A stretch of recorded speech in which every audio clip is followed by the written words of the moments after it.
Okay, it's 6 o'clock. I will call the January 13th, 2022 regular board meeting to order. Charlie, if you would do roll call. All right, Chairperson Beecham. Here. Vice Chairperson Straubin. Here. Board Member Cadwalder. Here. Board Member Crawford. Here. Board Member Fonger. Here. Okay, again, thanks everybody for coming, and those that had the self-test available to them, that took them. Again, I just put that out a couple days ago. I know it's very difficult to find them currently, and I had a few extra. I know that Daniel called me and Charlie called me, and so I handed a couple out. Lowell and Power is in the process of making a large purchase of tests with conjunction with the city and the fire department. So again, I just thought it was appropriate, hearing everything on the news, and if you listen to the CDC, we're all, at least that's what they said this morning on the news, we're all going to get it at some point. It's just, hopefully if you're vaccinated, you won't have any complications. So again, I appreciate everybody wearing a mask, and those that had the test available to them, that did take the test before they came. We'll look for approval of the agenda. Any changes, Charlie, or anything? Yes, sir. Tina? I'd like to approve the agenda as written. Okay. A second. Okay, it's been moved and seconded. Any further discussion? Hearing none, all those in favor signify by saying aye. Aye. Opposed, motion carried. Approval of the minutes from December 9th, 2021, regular board meeting. I would entertain, if there's no changes, if anybody saw anything. If not, I would entertain a motion to approve those. I move that we approve those minutes. Second. Yep. It's been moved and seconded. Any further comment? Hearing none, all those in favor signify by saying aye. Aye. Opposed? Motion carried. Public comment. We have, in the audience, we have some staff members, but clearly there are no other public here at this meeting. So I would move on to action items. It's a new year. We're going to get through this. All right. Yeah, so only action item tonight is consideration for the adoption of residential time of use rates. This is obviously something that the board has heard about regularly for, we entered into the agreements in April with UFS, but as part of our strategic plan, we wanted to analyze and pursue time of use rates. UFS took quite a bit of data, crunched it. Mark Beauchamp, President and CEO of Utility Financial Solutions, came and presented the findings from that study to the board. Ultimately, we took the feedback from the board and that analysis, and I worked with UFS to draft the actual language. I'll remind the board that our plan is to officially adopt the rate. It has to sit on the books for 30 days before it goes into effect, and then the plan would be to identify just a couple accounts. I've volunteered, I think Perry had volunteered. We'll find just a couple accounts to work through the details of computer programming, how to build a rate, make sure that we're very comfortable with the behind the scenes aspects of it, and then look to open it up to the wider customer base on an opt-in basis. And then if the board at a later date would like to explore turning it into a default rate, so it would be an opt-out rate. At that time, that would be the next kind of board action to change the structure of it, would be moving from that opt-in to opt-out. That's not a decision we have to make today. It's not necessarily even a consideration for today. I only bring that up because with the opt-in approach, we are proposing the full rate. If you'll recall, Mark talked about a phased-in approach and the full rate. The phased-in approach to do it over multiple rate changes to get to that is really more suited for an opt-out structure, and would be the structure and the analysis is important because it'll serve as a foundation if the board ever does decide to pursue an opt-out rate. But with it being an opt-in rate, there's not really a need to transition into it. It either makes sense or it doesn't for an individual customer. So we're proposing at this point just to adopt the full time of use rate, and then we'd evaluate a different approach. But So I have one question. Allowing two different rate structures, is that going to double the amount of work that our office staff has to do? I mean, I would say no, because once the rate's built, there may be pieces that you have to bring. I mean, there's individual components that may have to be done twice, but it's more of the uploading of the meter reads and how that file gets transferred. There are pieces that will be a little bit more work, but not necessarily. It's not like going through the billing process twice to go from this, because if you think about it now, we have multiple different rates that all get billed. Everybody's done this. So we have residential rates, small commercial rates, commercial demand rates, different rates if you own your transformer, don't own your transformer. So it's just another layer of rates, but we already bill multiple rates in a month. but the time of use is strictly residential At this time, yes. at this time. Yes. So, okay, I mean, I'm just asking those questions because I'm thinking of, do we just cut bait and, after we go through the testing and just going, this is our new rate structure, and not having all these different options? Lessons learned from some other utilities that Okay. have done that, a slower approach and ultimately this is a phased approach, but not Right. necessarily in the rate. It's, opt in and then to opt out at some point.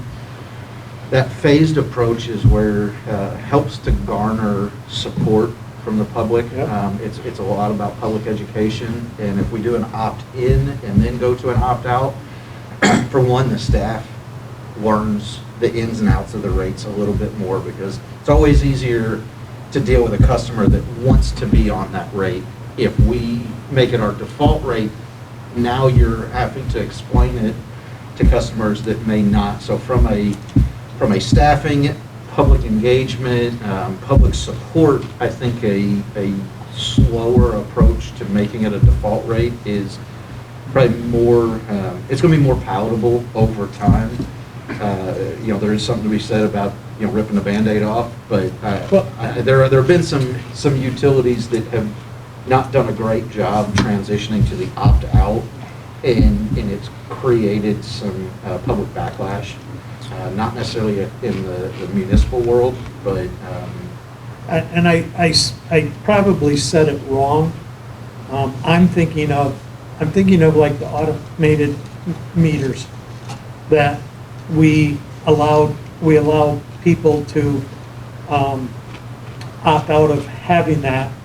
I know we're down to 8 or 9 customers left, but we also recognized over the time that to do that, there was everybody else that was on the automated meters were subsidizing those that chose not to be on there. And in my thoughts are, so if we have a large amount that go to time of use, are we are the time of use people subsidizing those that choose, eventually that choose not to be on that? And so if it is, I don't know the answer, and I'm not sure until we get into it whether we do know the answer. Is it then, if you choose not to be on time of use? So what I think, and I would have to kind of intuitively what I think is, but not research-based or data-based, but the move to time of use really helps minimize the cross-subsidization within a class. So I don't think, I would not, their rate is going to be pretty aligned with our costs. So there shouldn't be any subsidization there. There still will be some subsidization within the rate class of the people that don't go to a time of use rate, which there is now. It's why we're pushing towards it, is Right. your load shape and when you use electricity determines what your contribution is, the alignment between our cost to serve you and the rate. So there will maintain some cross subsidization, or some not cross subsidization within the non-time of use rate customers, but I do not anticipate it being time of use rate customers subsidizing non-time of use rate customers, or non-time of use rate customers subsidizing the time of use rate. Okay. My understanding is that like the average customer's bill over the course of the year wouldn't change, right? Because we're changing the time of use, those different rates reflect that, So the curve of when the power is used on average for our customers. Yes, but on individual. Right. So, if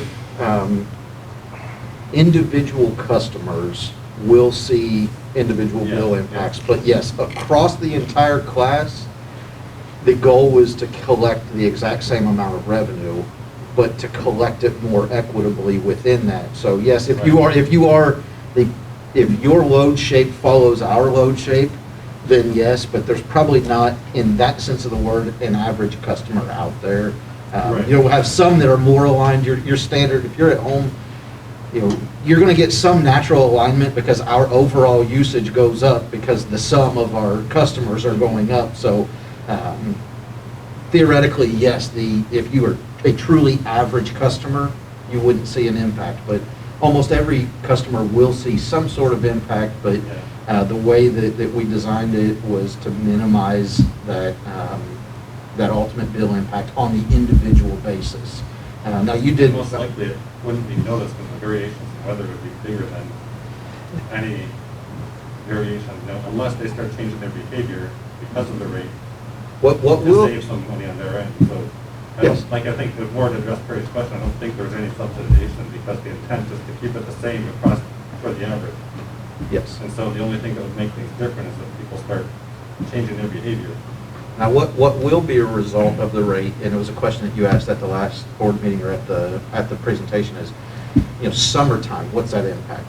You will see, right now, we have a flat rate year-round, so, your bill seasonally should theoretically fluctuate with our power costs, because our power costs are far more, far greater in the summer hours, or in the summer months, because that's when your overall load. So bills will go up in the summer months, but in the winter months, and when our power costs are cheaper, that gets passed through to the customer. So if you were going to be a customer for 1 month and that month happened to be August, it's probably not a good thing for you. But over the course of a year, it will average out, it'll blend out, and it will be a more equitable rate structure that aligns our costs to serve that customer with the revenue stream that comes from that customer. I'd like to make some comments. One, this is a really big deal, and thank you and congratulations to the chairman and the previous boards before me for, taking on this initiative. This is going to launch us into the future, and compared to other municipalities our size. So this is a big deal. It really is. And, I hope actually we can be a model for other communities that go this direction. Absolutely, and I appreciate it, because I would very much agree. This is, you know, I think, Tina, you had asked what other munis are doing this. We are more out, we are on the leading edge for municipals. In Michigan, there are not a lot of municipals doing this. In 10 years, everybody should be doing it. You know, and I don't say we're not exposed to risk because we're on the leading edge. Typically, I'm not a leading edge person because it means you're exposed to risk. But it's, like you said, it's established. It's a big deal. It's not a pie in the sky idea. It really is that launching point to our future rate structure, to being prepared for changes in the wholesale market that we know are coming, and really, you know, to me, it really highlights the progressive nature of this board, being willing to see industry trends, recognize the priority, and establish it as a priority, because you know, that was on the strategic plan. I don't know when it was added, but it was part of the strategic plan when I came a little over a year ago. So I very much agree and appreciate the comment. How much of the time of use metering was under you? Was that started under the previous general manager? Or was this all under you? The concept. We had engaged UFS in, I believe it was March or April. Okay. So the time of use analysis happened over the last year. The deployment of the meters that are capable Was of collecting before you, it yeah. was 2016. 2016. So that was, but I also say you know, there are utilities, municipal utilities that are just now considering AMI and don't even have a roadmap to get to AMI. So, you know, we have, as a utility, it appears, been more on the leading edge from a metering rate structure. But yes, as far as the implementation, the analysis and the rate design was this past year. The infrastructure to be prepared for the rate design started in 2016.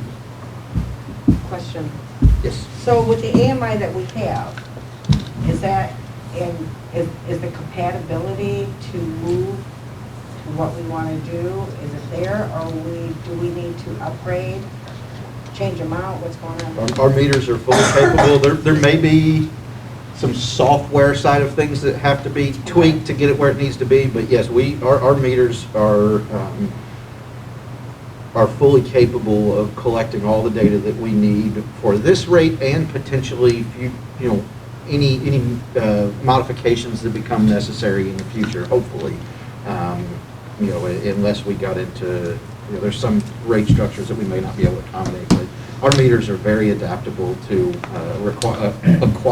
collecting and acquiring the data that we need at a granular level to design and implement these rates. Charlie, so are those updates, are they a feed to the meter, or is it just one piece of software? Are they smart meters, you know what I'm saying, that you can flash out there, and that this is how it now becomes the latest and greatest version of software? Or you don't know? I'll be honest, I'm not, Megan deals a lot with That's all right, that I in my mean, if you meters. don't, So basically what we need to do, right now, we send a daily read for each meter into our billing system. So we just need to update that to bring in the incremental reads, the hourly reads, the 15-minute reads. And that's just a matter of changing the report that we send okay. into that run, so. The marketing rollout, that's where, we've all seen it in every aspect of our landscape. If you don't do it right, you're gonna crash. And, everybody is, I would say everybody, but the landscape is, they're gonna question, what are you doing this for? Change, I don't trust you, I don't trust this. I do love the idea, because when I was at that meeting, and I was the first to raise my hand and say, this board member wants to be on the opt-in rate now. I want it right out of the chute, because if there's any problems, I'm owning this decision, guys. I'll own our, and 806 Lafayette is a huge amount of draw expert. Just tell you. So- Especially Christmas time.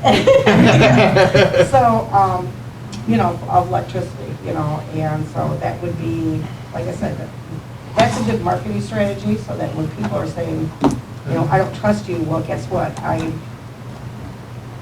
want it coming from my house. I want you guys to have your bumps and scrapes and hiccups on my bill. I'm ready to go that way. Right. Because this is very important. And from a marketing strategy, the plan is to kind of get our feet wet with the rate and then start to let the public know about it, talk about some success stories, start educating on, just start a public conversation about, you know, why it's important, what we're doing, and lay the groundwork and put a lot of effort into the marketing side of things while it's an opt-in rate.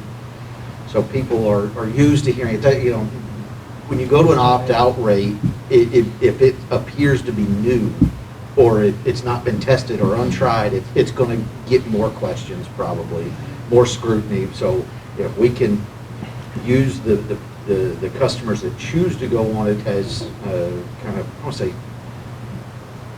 as examples of why it's important and, you know, that it's available, make people aware that it's available, try to market it to educate and get people to choose to go on the rate as much as possible.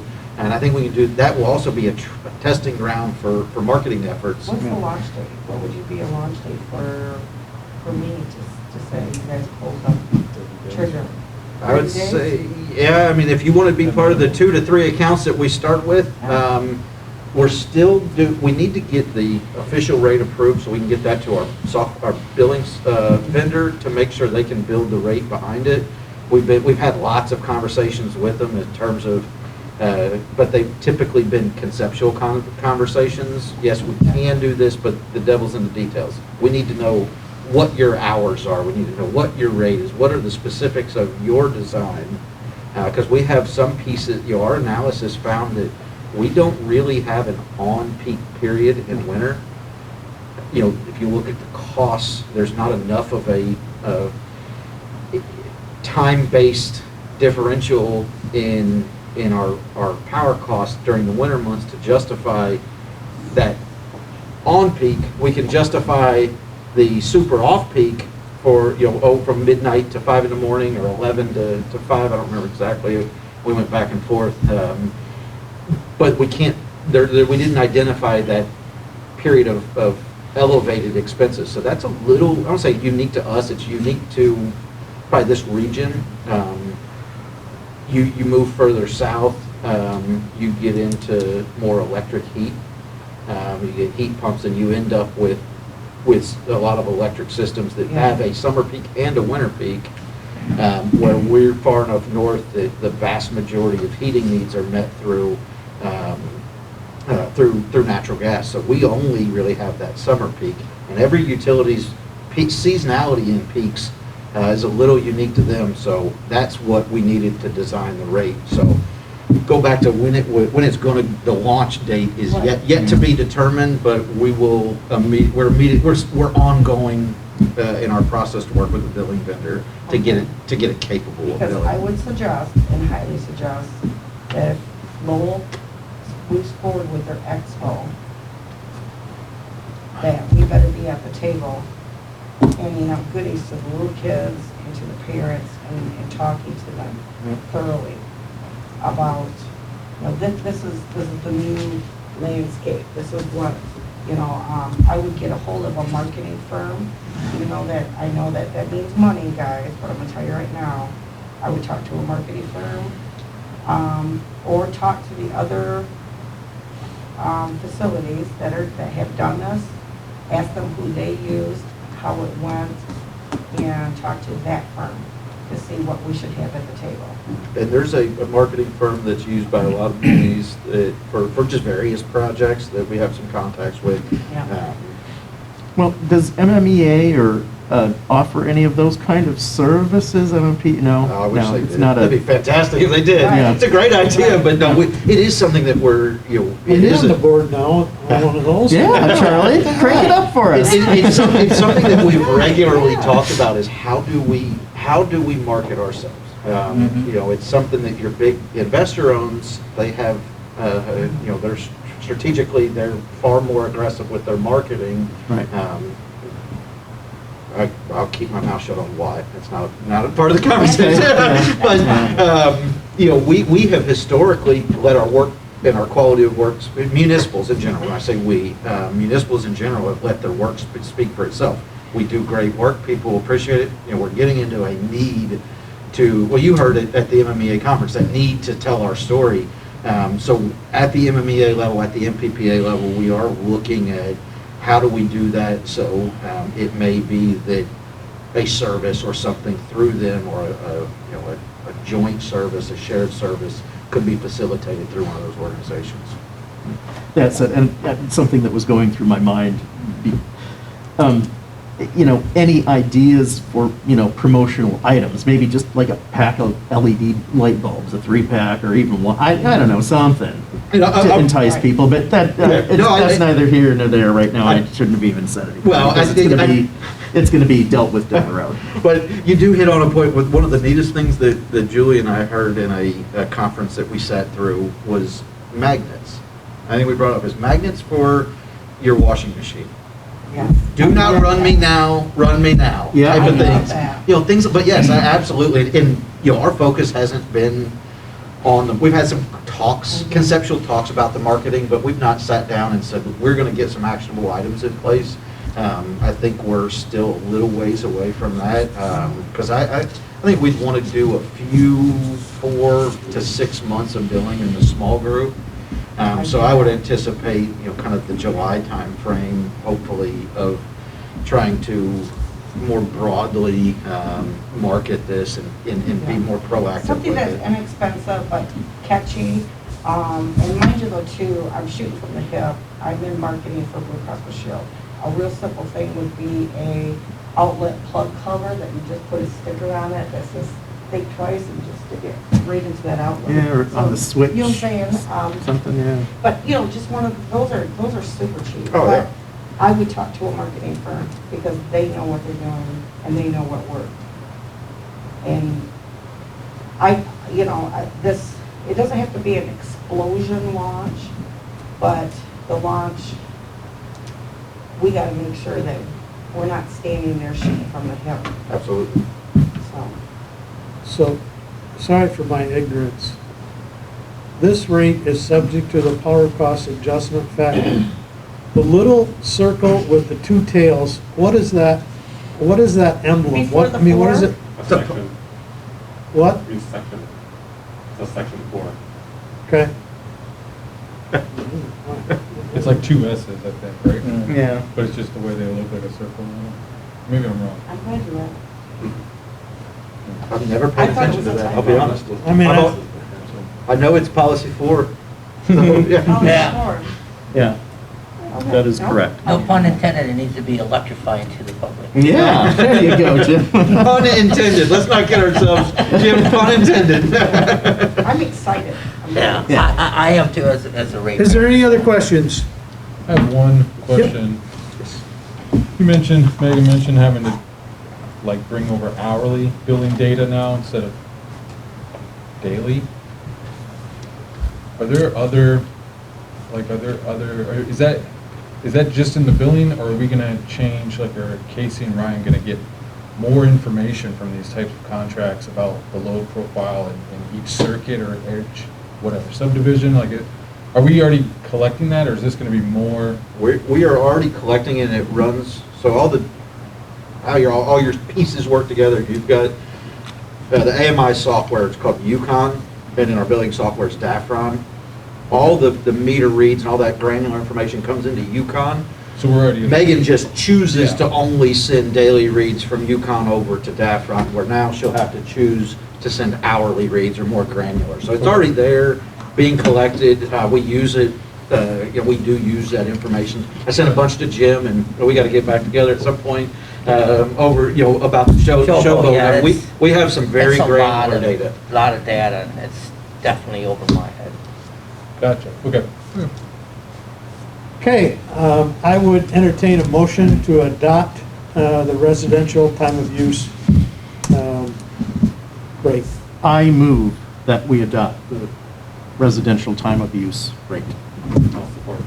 Okay, it's been moved and supported. Any further discussion? Hearing none, all those in favor signify by saying aye. Aye. Opposed? Motion carried unanimously. All right, we'll move on to performance data. If there's any questions, it's, again, I don't want to beat very same, playing the same song as before. I mean, we've seen a little bit of dip, but this is the time of year where we're at our low peak, so you get a little bit more natural, it's, can have some natural just dip in sales, dip in usage, but overall, we're trending ahead of last year, which is what we'd expect. Very similar trend as we've talked each month so far of this fiscal year. So any questions, be happy to answer them, but more of the same. One topic I did want to touch on briefly. There was a question last month about internal generation and whether it's reflected. I think a lot of the times it's a timing issue because our meeting takes place the second Thursday. I'll report on everything up to the meeting, but it might actually have happened in that month. So I think that's what happened last month. Casey reported that we ran, but it was just a timing issue. So it is reflected in here. You can see the current fiscal year to date.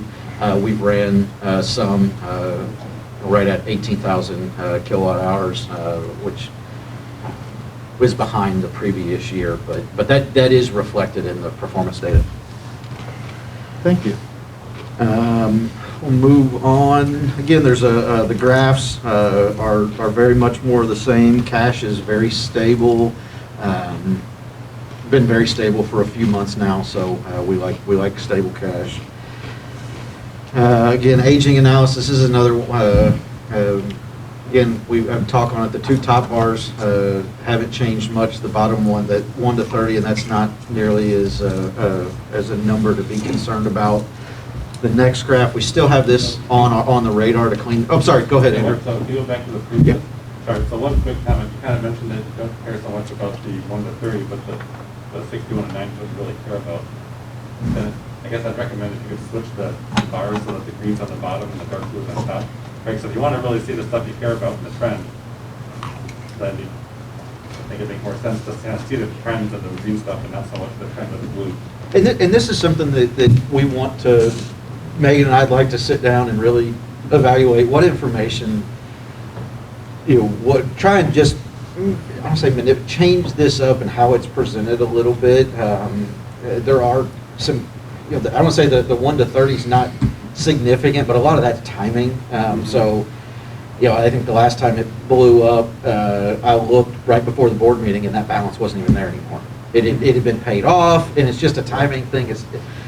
But there's numbers that we do want to track. So I appreciate the suggestion, and we'll incorporate that into this graph. Because I like this graph, but I think that would be a very good addition to try and flip that around. It's that bottom piece that you care about, and that's what, like I said, that's what you're going to see and notice those fluctuations. Because right now it's hard to tell how much change there. It's easy to see the change in overall. It's easy to see the change in your first layer, but when you get to that top piece, unless it's a substantial change, it's more difficult to discern between the differences. So.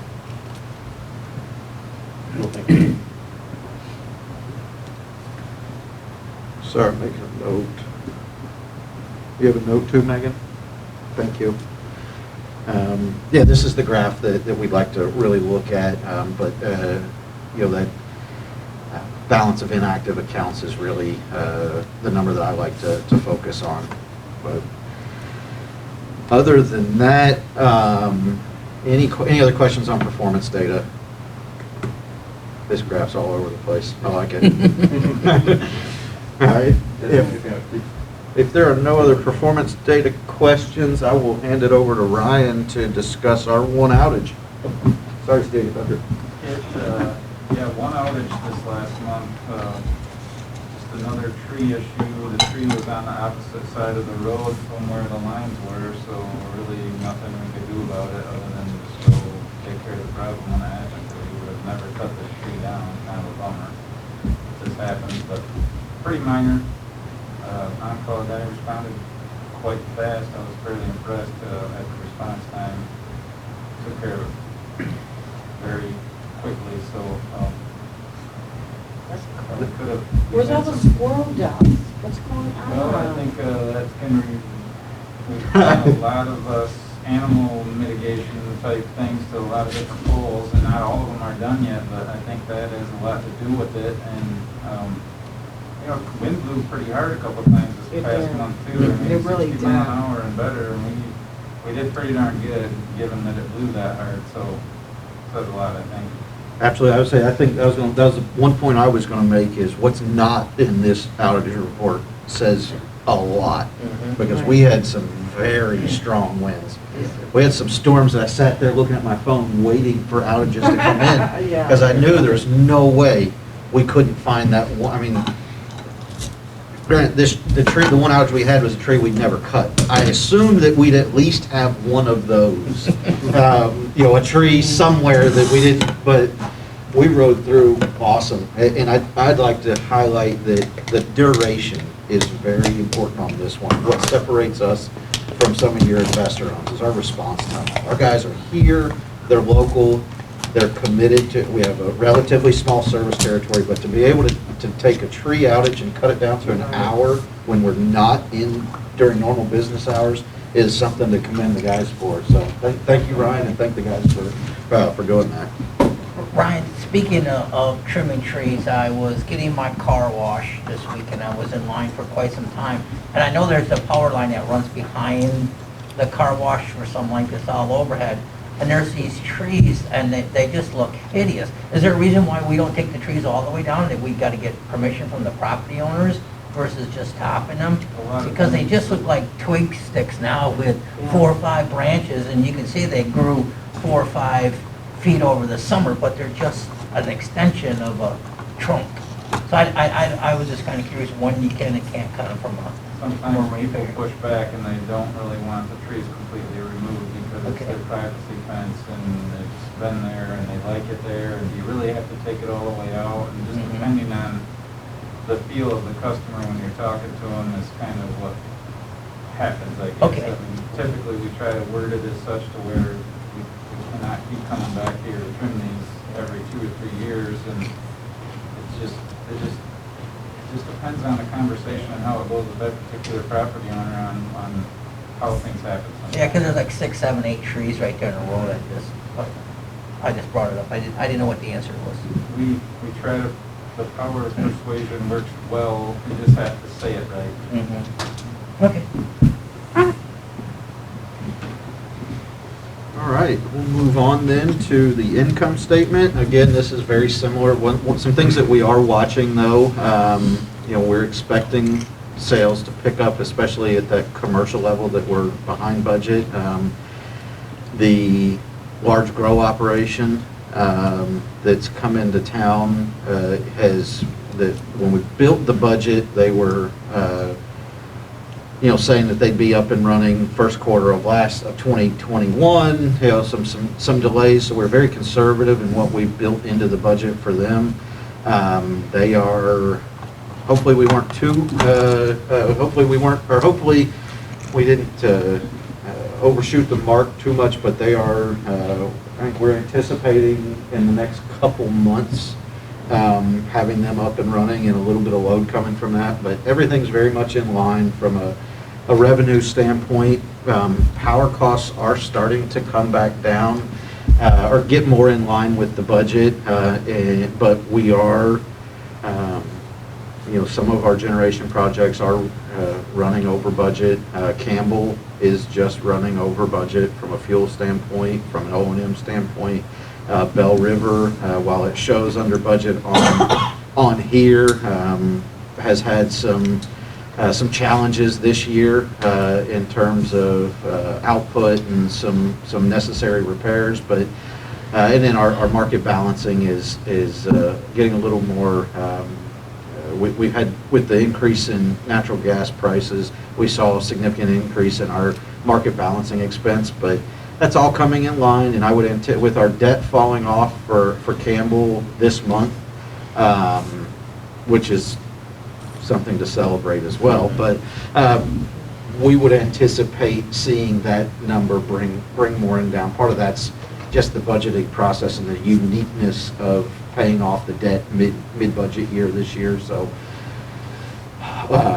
we anticipate that coming a little bit more in line. Everything else, though, I'd say from a budget standpoint, if you look at generation expenses as a whole, they're coming in under budget. The only reason distribution expenses are over budget, which they're really barely over budget, but the only reason they are is because of the way we book, how we have to book our mutual aid work. So anytime we send somebody to help somewhere, obviously that's high dollar help. Our guys make double time while they're doing that. That is reflected in distribution expenses. It's offset because the revenue is reflected in the income statement. So whenever we send mutual aid, it's a zero-sum game.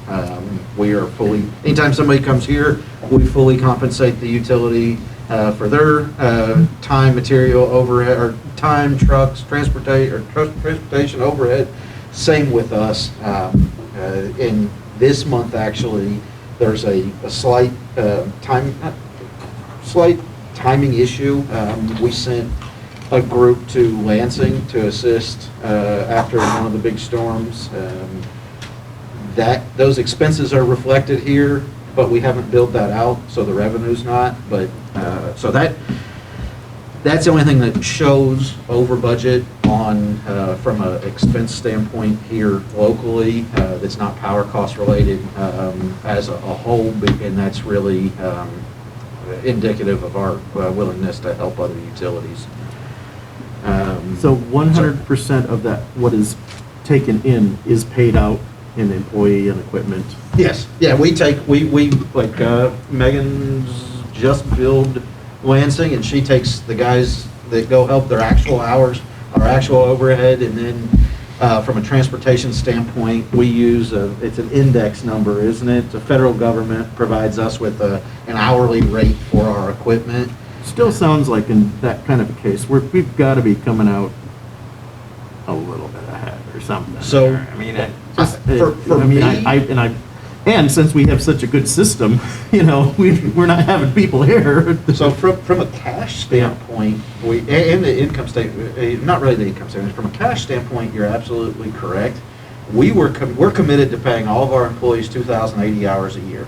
Anytime somebody else pays one of those hours, we come out ahead. Mm-hmm. So that's exactly right. Now some of the time did happen on Saturdays and Sundays, and they wouldn't have been working anyways. But any hour that we would have normally paid them that somebody else is paying them is just to frees us up. But there's an opportunity cost as well, obviously, and if they're not here, they can't be working on our system, and so there is a trade-off. But from a financial standpoint, you're absolutely right. To me, in my opinion, it's a win because somebody else is paying a piece of one of the expenses that we had committed to at the beginning of the year.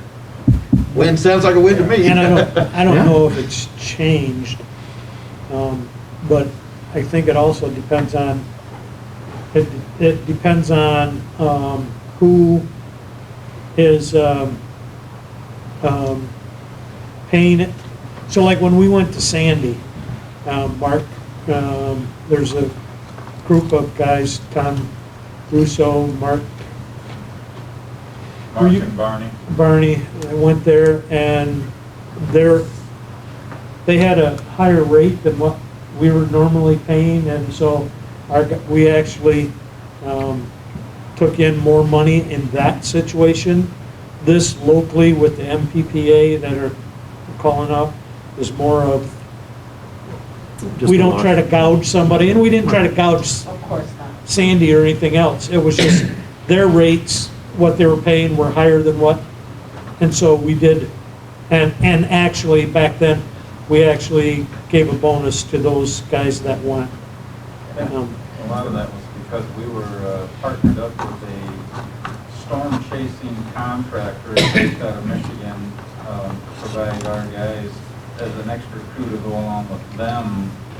Because I don't know if maybe the mutual aid or helping fellow munis wasn't a thing at that point, but Yeah. we were, well, yeah, it was the local ace, or it was the local 17 contractor rate is why it was so high. Right. Why the rate, yeah.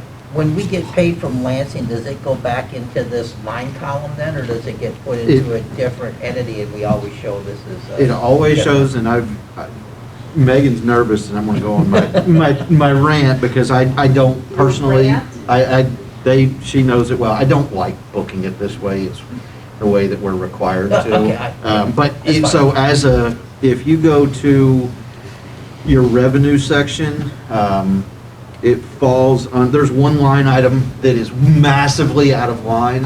Miscellaneous service revenue, we're at, 1,000% of the budget. Okay. That's where it That's all where it goes, hits. isn't it? Yeah. Okay. And that's where That's all that money is sitting in there from the Sturgis storm, the Hillsdale storm, and Lansing will be reflected in here as well.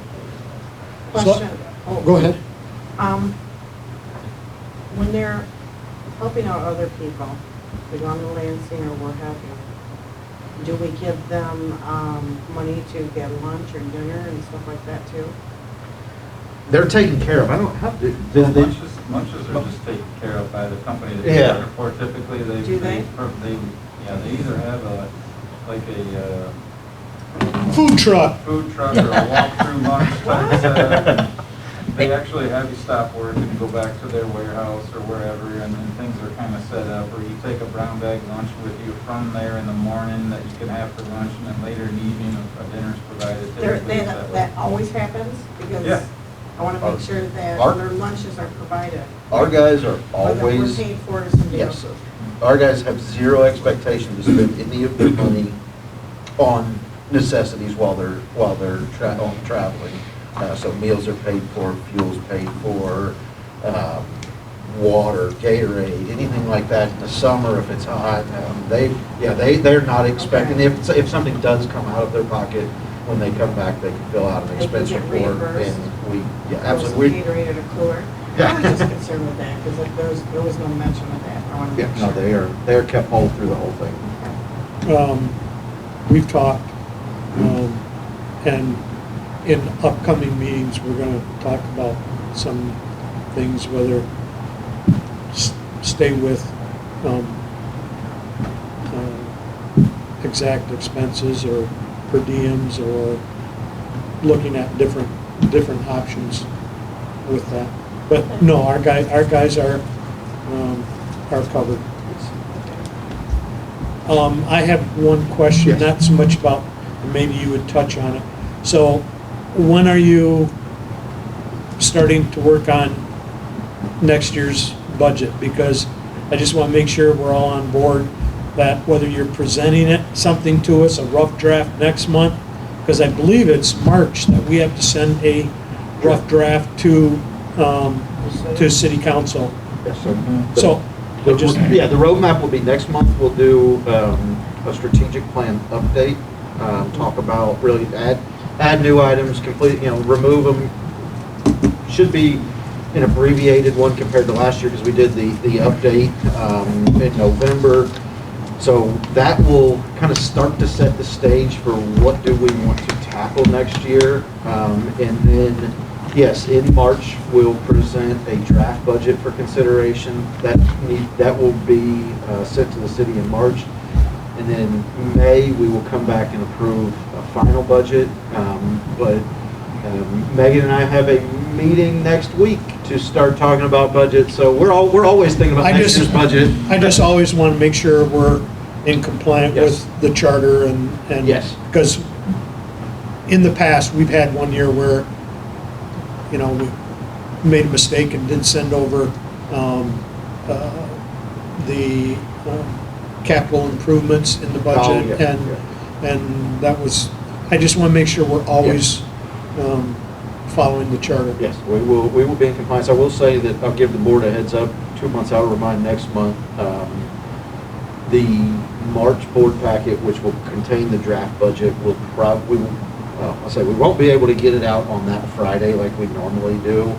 I'm in DC for the legislative rally at the beginning of the week. And tentatively, yes, that's a very big tentatively now.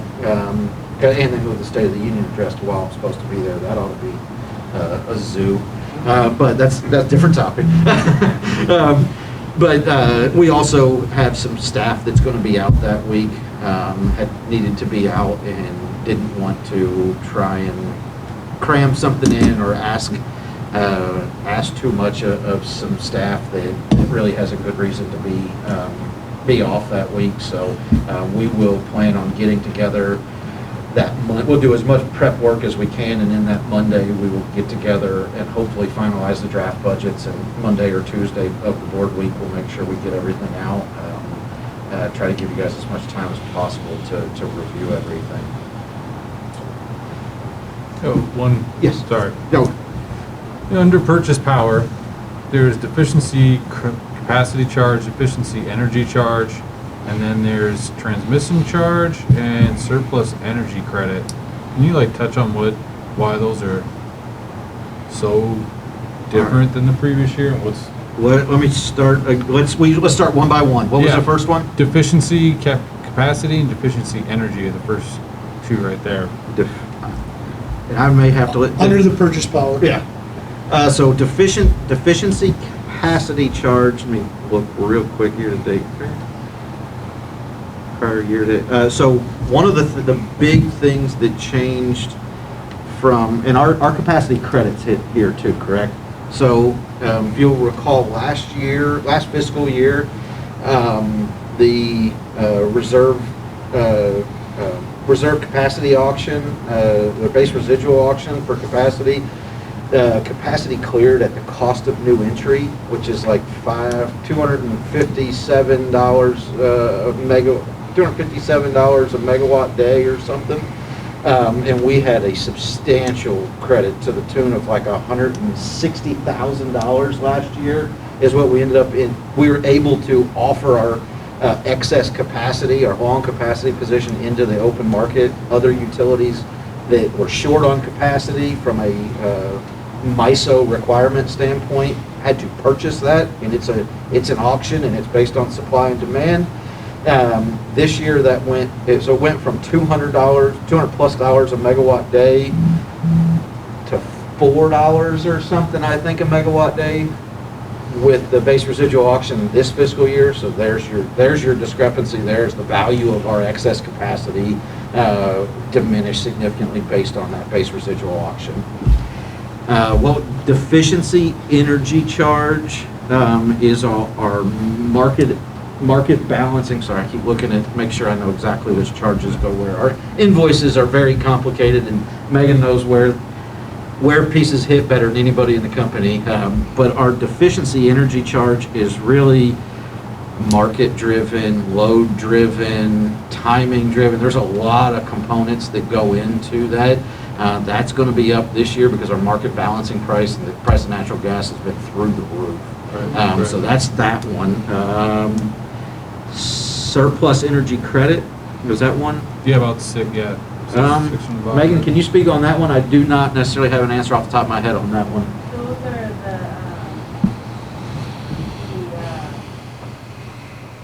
sales on the vehicles. So we split the sales and the purchases. Oh, that goes both. So again, that's very similar than the deficiency. It's just our weekly market balancing. I think to answer that, we really need to dive into the weeds. I'd be happy to do it, but it may be a better offline conversation. Yeah. Because it really would be beneficial to show some weekly invoices and see how things are broke down. I could try and articulate it, and it would make sense in my head, but it would only make sense in my head because I can picture the invoices and picture how the energy flows, so. I mean, are these generally, besides the open market, the 256 call, but then these other ones, the kind of flip on them is generally because the price of purchase power is Yes, just and part of going that. up, and these are factors. And part of it's timing. When are,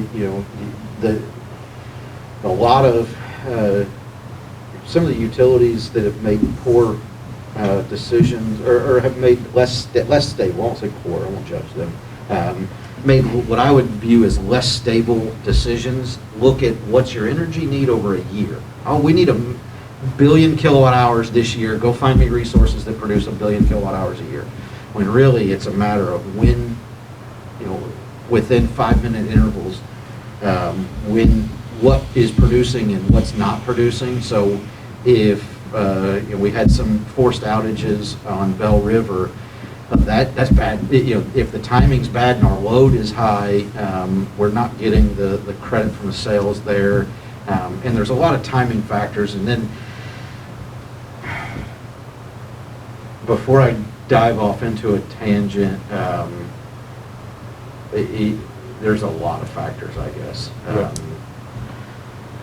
And then, some of the other items that are a little just off on here, transmission charges, that's a timing thing as well and a load shape.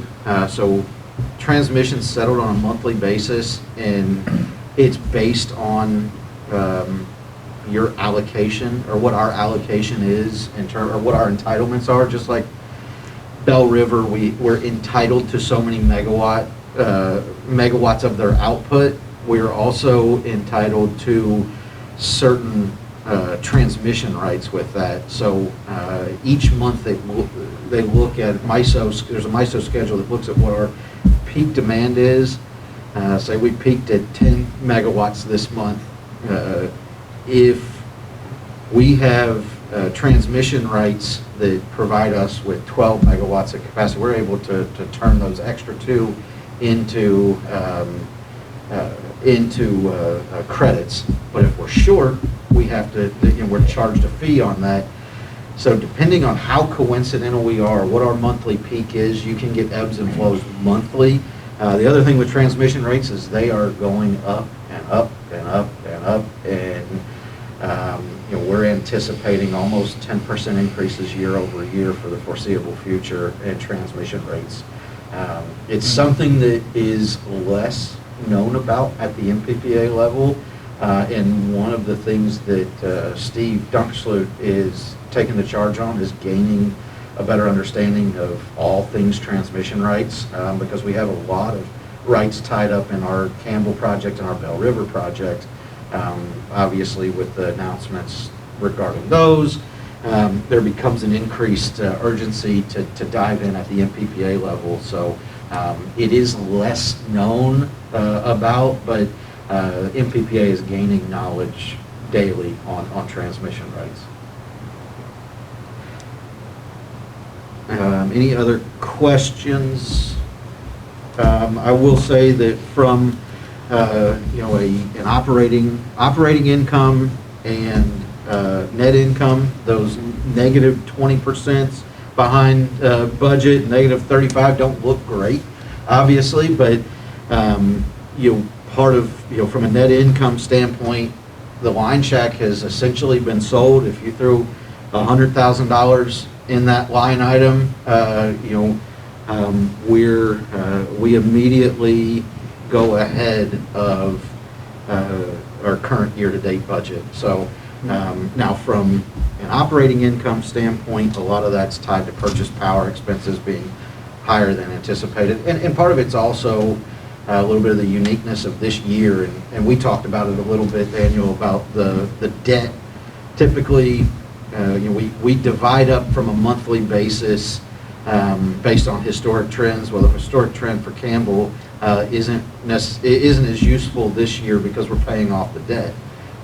So that will get brought more and more in line as we move into periods where we don't have that debt. Whew. These masks are tough. They are. If I pass out, it's because of lack of oxygen, not because I don't want to be here. So moving on to capital projects, again, making great progress on the Harvest Meadows, really, making good progress on these projects. Not much to report out here except for the same things that we have been. I will, just because it's fun and I like to talk about paying off debt, the solar control panel and the natural gas compressor are due to be paid off this fiscal year. I don't remember which one gets paid off this month and which one gets paid off in June, but they both get paid off this year, and I won't put Megan on the spot, but they both get paid off this year. The solar control panel gets paid off in this month, or February. And then the compressor gets paid off at the end of the year. Fantastic, thank you. End of the year or end of the fiscal End of year? the fiscal year. Thank you. Yeah, that whole year thing, it gets extra complicated now because when you say this year and last year, some people you got to qualify this time of year, and then you always have to qualify between calendar and fiscal because I get lost in the two. That's capital project. Happy to answer any specific questions, but it's a lot of the same that we've talked about. All right. Just for comic relief, I want to ask about, how's that diesel generator coming? Honestly, we've not put a ton of time into it at this point. There's still fuel in it. We're burning through, but we're going to sell it. We're going to sell it. No, they're burning through some of the fuel, and Ron has reached out. I think we're looking at February, March, potentially trying to, and the company that we use that does the auctions, they do like a monthly municipal government auction, and we're probably going to try and get it in the March auction, I would think, but we don't have, I'll be honest, we don't have a whole lot of news to report on that one. It's an 800-gallon diesel tank right now. So, yeah, we'll move on. I want to hand this over a little bit to Megan, but this was something that was done a couple years ago. I don't think it was done, the audit kind of came through right as Steve was transitioning out. So we didn't, I don't think this was done last year unless Steve did it before I did. But these are just the key financial indicators that, following the audit and Megan's return from her maternity leave, we wanted to look at these, and everything looks good. The one thing that we are going to be watching closely is the days cash on hand. There is a pretty good chance that we finish this fiscal year dipping below that 120 days that's by policy, and that is really not necessarily a result of a deterioration of cash, because our cash level has stayed very consistent. It's really more of, we're seeing those days of cash start to slip a little bit because the numerator is going up a little bit on that first, we're seeing our expenses creep up some. So it's just what happens naturally with inflation and everything else. I will say that I've mentioned it on multiple occasions over the next few years. We will strategically start to look to grow cash, and there's a lot of needs for that. Just as our system grows, as our load picks up, as our revenue grows, when you use net print, and as you invest in the system, but when you use net book value and revenue as a lot of your factors, your numbers are going to change. So that's not a number that I think we need to worry about changing in the next 6 months. Your days of cash on hand is really over time, because at any given snapshot, there's inflows and outflows of cash that could change that from a day-to-day basis. It's just good to keep an eye year over year and what are large trends in cash. If we see multiple years of that number continuing to decline, we need to get more and more aggressive with correcting that. But at 123 days and our cash level staying very stable, I would be more concerned if our cash was eroding and it was a result of an erosion of cash, but I think it's more, just that expansion, inflation, just a representation of increased expenses. But it's why we track it as well, because we wouldn't want to get caught off guard, because, a lot of small incremental inflationary changes can be tough to notice the increments, but if you keep track and monitor year over year, you start to capture those trends. Any questions or anything you want to add, Megan? Not really, That was, I will highlight the reinvestment in capital. The goal is always to reinvest more than you depreciate. Well, we are making monumental investments into our system, and that's necessary. And the other thing is the depreciation percentage of your age of your system. At 51% depreciated, we are, it's a reflection of the investment that we've made back in our system. We have a healthy system at 51% depreciation. Even with pockets of aging infrastructure, we are investing heavily in our system, and ultimately that means we're investing heavily in our customers and the reliability and our commitment to the reliability on our customers. From a financial standpoint, MPPA every year does a credit scorecard.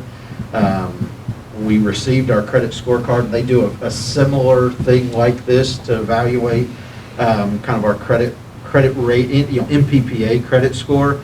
And we received an A again this year. I've not had a chance to sit down with Megan and really dive into it. We talked about it some.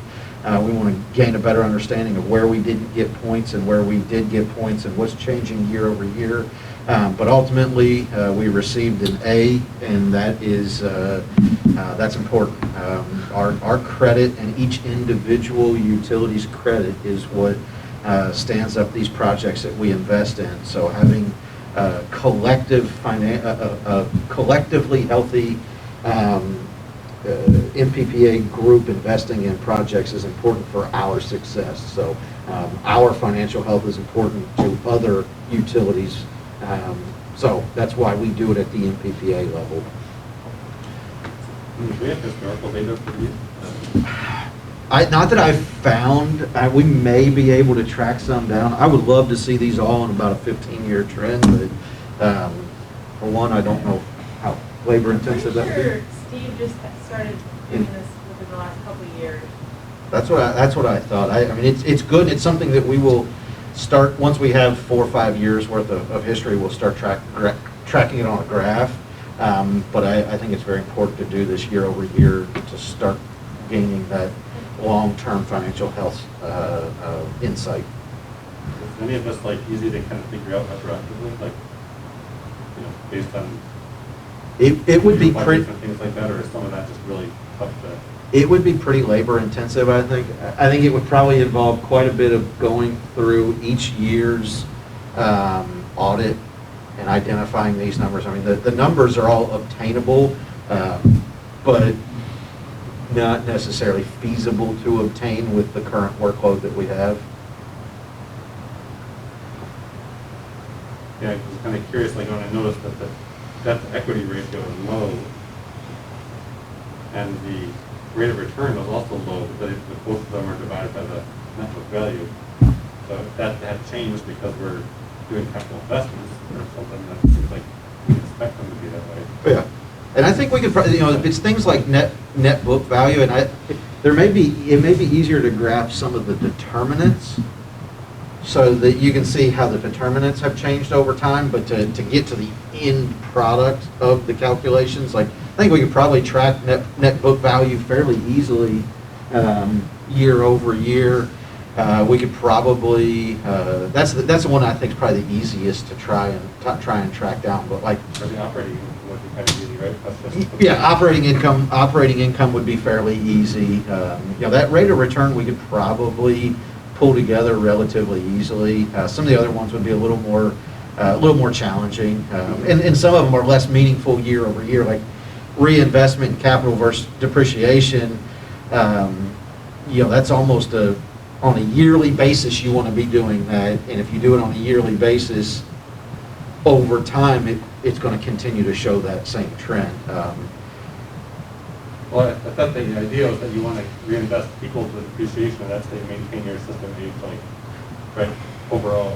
Yeah. If it's always greater, then we're going to keep getting a newer system to the point where it's no longer economic, right? Yes, we've got to do, and part of this is that catch-up. There was we were behind on that reinvestment, and as I look at our future capital plans, I definitely anticipate a need for a continued trend of reinvestment greater than depreciation. Especially just thinking of next year, I'm pretty sure one project's going to exceed our depreciation. So I would anticipate a continued trend. But once you get, theoretically, yes, once you get to a comfortable age of your system, if you can marry those numbers up, you stay very consistent and it stays equitable to your customers, and you don't overburden any customer now for the future benefit of another customer. I'm a pretty strong believer in trying to align who pays for a benefit to who receives that benefit. So yes, if you continue to significantly invest greater than your depreciation, you are asking your current customers to ultimately pay for a benefit that will be truly realized at some later date. Here, we're just playing catch up. Right. Or, subsidizing the previous customers who Yes, that's pretty much it. Some people got a cheaper ride. Yeah. All right, move on to manager's report unless there's any more questions. I just have a question Yes. on the debt coverage ratio. Like, why is there there's a target range, and I can't remember why you want to be within that range, versus, it's not like a number you want to be just higher than or lower than, but there's like a range that you want to be in. Like, what does that, I guess, what does that mean? Like, why would you not want to be high or low? I mean, low is obviously because you've got less cash to handle your debt requirements. Anything happens, you're less likely to be able to. I would have to look on the high end and research exactly. I've got some ideas, some of my thought. Not leveraging our credit enough? That's it, is you don't want it, it's kind of counterintuitive to say, but we don't want too much cash. If we're sitting on cash, it goes back to that, we've collected cash today for a project in the future. We're collecting money from customers today for a benefit. Somebody else will realize the benefit in the future. So I anticipate that the answer is somewhere down those lines of trying to balance the benefits, who pays for what, and not sitting on a bunch of cash. I also say sitting on a bunch of cash and no debt makes you ripe for the picking from a co-op trying to come in, or an investor owned trying to purchase you, because you look great on paper. You increase, you bolster their balance sheet by bringing on a bunch of cash and no debt. So Lowers their risk, yeah. So there's some, the example that was used at the NMEA conference with Middle Tennessee Electric and Murfreesboro Electric, I went through that, and they were ripe for the picking because they were sitting on too much cash and no debt. And they got swallowed up, and how do they get swallowed up? I mean, do they have to sell out to somebody else? It would depend on, I think it would depend on what their charters and everything state. Like, our charter is, to sell low light power would have to go to a vote of the people. Okay. But again, I can't speak for other ones. Their charter might not have that language. It might be something else. Gotcha. yeah, and I can elaborate on that. I think it'd be better to do offline from a public meeting, because a lot of it's my opinion. Okay. And I'd be happy to share my opinion. I'd just prefer not to share my opinion on another utility's buyout or sale in a public meeting, but I will very much enjoy the conversation, because I'm very opinionated on it. So, I would very much enjoy an offline conversation. All right, managers report, couple updates from an MMEA, or MPPA, MMEA standpoint. Had two meetings this week. The MPPA meeting was a very good meeting. Couple highlights. There's a potential interesting shift in the landfill gas market. Our highest purchase power expense right now from an individual contract to contract basis, is our landfill gas contracts. They're north of $100 a megawatt hour. They were entered into back in pre-2010, I don't know exactly, around the 2008 range, when we had a need to bring on green resources to meet government state mandates. They're considered a green resource. There's been a little bit of a shift in the idea of renewable natural gas, and there's a potential for the gas that's produced from these landfills to actually be more valuable to the owners of these facilities through alternative sales arrangements besides our purchase power agreement. So there is a potential that we may be able to terminate some of these very costly contracts prior to the term of the original contract. That's something we're looking at. There's no details, and we really have to get down into the weeds to see what would it take to make up that mix, what would it do to our renewable energy. On paper, it sounds great to get rid of some really expensive power, but we need to look at, that's only one side of the equation, and we need to look at the whole picture. But it was an interesting development. So is that basically the price of gas is so high that they would rather sell it than have that They would- in the contract they're in? Yeah, so I don't know if anybody saw, local farm here has signed an agreement with consumers. Swiss Lane. For a biodigester. Oh, yeah. But they're not going to burn the natural gas to create electricity. They're going to put it in the gas lines and use it as a gas service, gas as a service. And that is, my understanding is the value of that is going up. I'm not well versed in this topic. I was introduced to it yesterday. But what it was explained to us is that, yeah, that alternative use of putting it in the gas lines and using it as a gas product is potentially more valuable to them than burning it to sell $100 a megawatt hour fuel, which brings lots of questions into the equation, but they're for somebody else to worry about, not us. But yes, that's what that's related to. We also learned that MISO has filed with FERC a request to move to a seasonal resource adequacy structure. So we talk about capacity a lot. That's resource adequacy. What we're seeing and what MISO is pushing for is for a seasonal construction or a seasonal construct to evaluate capacity needs.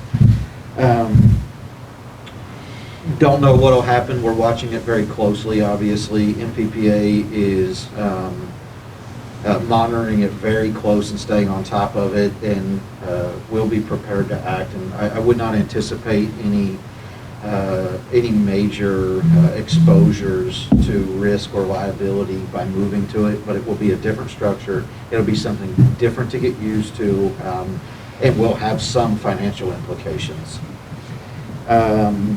Another interesting topic that was brought up at the MPPA, there's some utilities that got together and requested MPPA evaluate or consider providing staff, specifically lineman staff or line working staff members, and almost using a shared staff structure and having it facilitated through MPPA. I don't think it's really, at the line worker level, it's not something that is necessarily beneficial to us, but it could grow into alternative, other staffing needs potentially. There's been other joint action agencies that have supplied IT services, HR services, billing services. So anytime you're able to pull all these utilities together and share a high-priced professional position or a difficult to obtain position like a line worker, It's just it's a good example of collaboration to save communities money. So it's something I'm very interested in and hope that idea. Yeah, I would say it's this is very elementary idea at this point, but we did approve a resolution authorizing MPPA to explore it. We'll see what comes about. There's a lot of looking at it and seeing what makes sense and what doesn't make sense as far as even on the line worker side, and then how can it grow. From an MMEA standpoint, nothing big to report. There's been some new legislation introduced that we're watching, but that's what we do with MMEA. There's some, unfortunately, the OMA rewrite, the Open Meetings Act bill that we were trying to push through that would give MPPA an exemption and really foster some additional involvement and engagement at the MPPA level. Never got through to the governor and fell short. So we're reevaluating our strategy. That's going to be a very difficult nut to crack on that one, because the governor is wanting a comprehensive Open Meetings Act reform, and the legislature does not want to take on it. The legislature is more comfortable with one-off fixes. The governor is tired of one-off fixes and wants to see a comprehensive fix. So in typical world of politics, it's typical politics. The APPA rally is getting more and more interesting because of the spike in COVID. And now the State of the Union address is scheduled for the APPA rally, but I'm still tentatively planning on attending. We've seen some board members, MMEA board members, have to withdraw themselves from that event. So having a good representation there, I told Katie I would do my best to be there as long as the board continued to support that with the changing COVID environment, and as long as it was going to be a beneficial trip. We're not looking to make a trip just to go to DC. Just to see the monument. Yeah, we're looking to have an impact, and if there's not going to be an impact, we'll transition to a virtual structure and reevaluate. But as of right now, the plan is still to go to DC and talk to some of our elected officials. Okay. I don't want you marching on the Capitol again. But it is, I've always felt that it was very important for a face from Lowell, Michigan, our general manager. That's very important for whoever you're seeing. I don't know if you're lining up Debbie Stabenow or whoever you're seeing. But definitely, bring us with you. And bring like a goodie bag with you. I appreciate that support, because I think it's very important to have good relationships at the legislative level, at state level, local level, state level, federal level. No matter what side of the fence anybody's on, it's important. Yep. And what I want is, I don't want the first time I'm calling an elected official to be because I need something or we need something. I want them to know, at least have a name, a contact, ideally a name and a face, but they meet a lot of people. It's nice to have at least some even if it's a very small amount of familiarity if you're going to ask for something. So last year during the rally, I met with Representative Meyer. I met with our state senator, Senator Brinks. Met with a couple other elected officials, and I think some of the redistricting has changed. Representative Myers, I believe, is not our representative anymore. I've got to look into that a little closer, but I believe we have some changing through the redistricting. But don't hold me to it, because I've not dug into it in too much detail. It's something that I wanted to touch base with Katie on and make sure that if we do have a new rep, that we're reaching out and starting to build that relationship with them. Other than that, I will, very similar stuff. There's a lot of good information. I want to highlight that, again, I prefaced it earlier. There was the large cannabis grow operation, has expedited their anticipated date to fire up, and that necessitated our guys getting out to the high school and moving around some transformers. We were able to coordinate with the school during their Christmas break, holiday break, while they were out. Crane was supposed to show up at 7 o'clock in the morning. I showed up at about 7:15 to check on how things were going, and they were done. So they were buttoning it up, and the crane was heading out. So stellar job by our crews doing that. It was a great team effort. Ryan was involved in planning. He was not here for the job, but he was involved in planning. So, and then we had all hands on deck, and it went as smooth as possible. That group. Good planning, Yeah. if it went smoothly. Good job. Yeah, it went quick. I wasn't expecting it to be that fast, because I texted them about 8:15 and wanted to remind them to get some pictures of the crane and the things happening, and they all said, well, sorry, we are done, and we didn't get any pictures. Yeah, they didn't get any pictures. I like it when they get pictures. No evidence of my As I mentioned before, we also sent a crew to Lansing, which was great. Substation metering project is set to kick off on Monday, correct? Yeah. All right, so that'll be exciting to get that going. I'll move on. Energy Center projects, I need to provide a less than stellar update on the parking lot project, but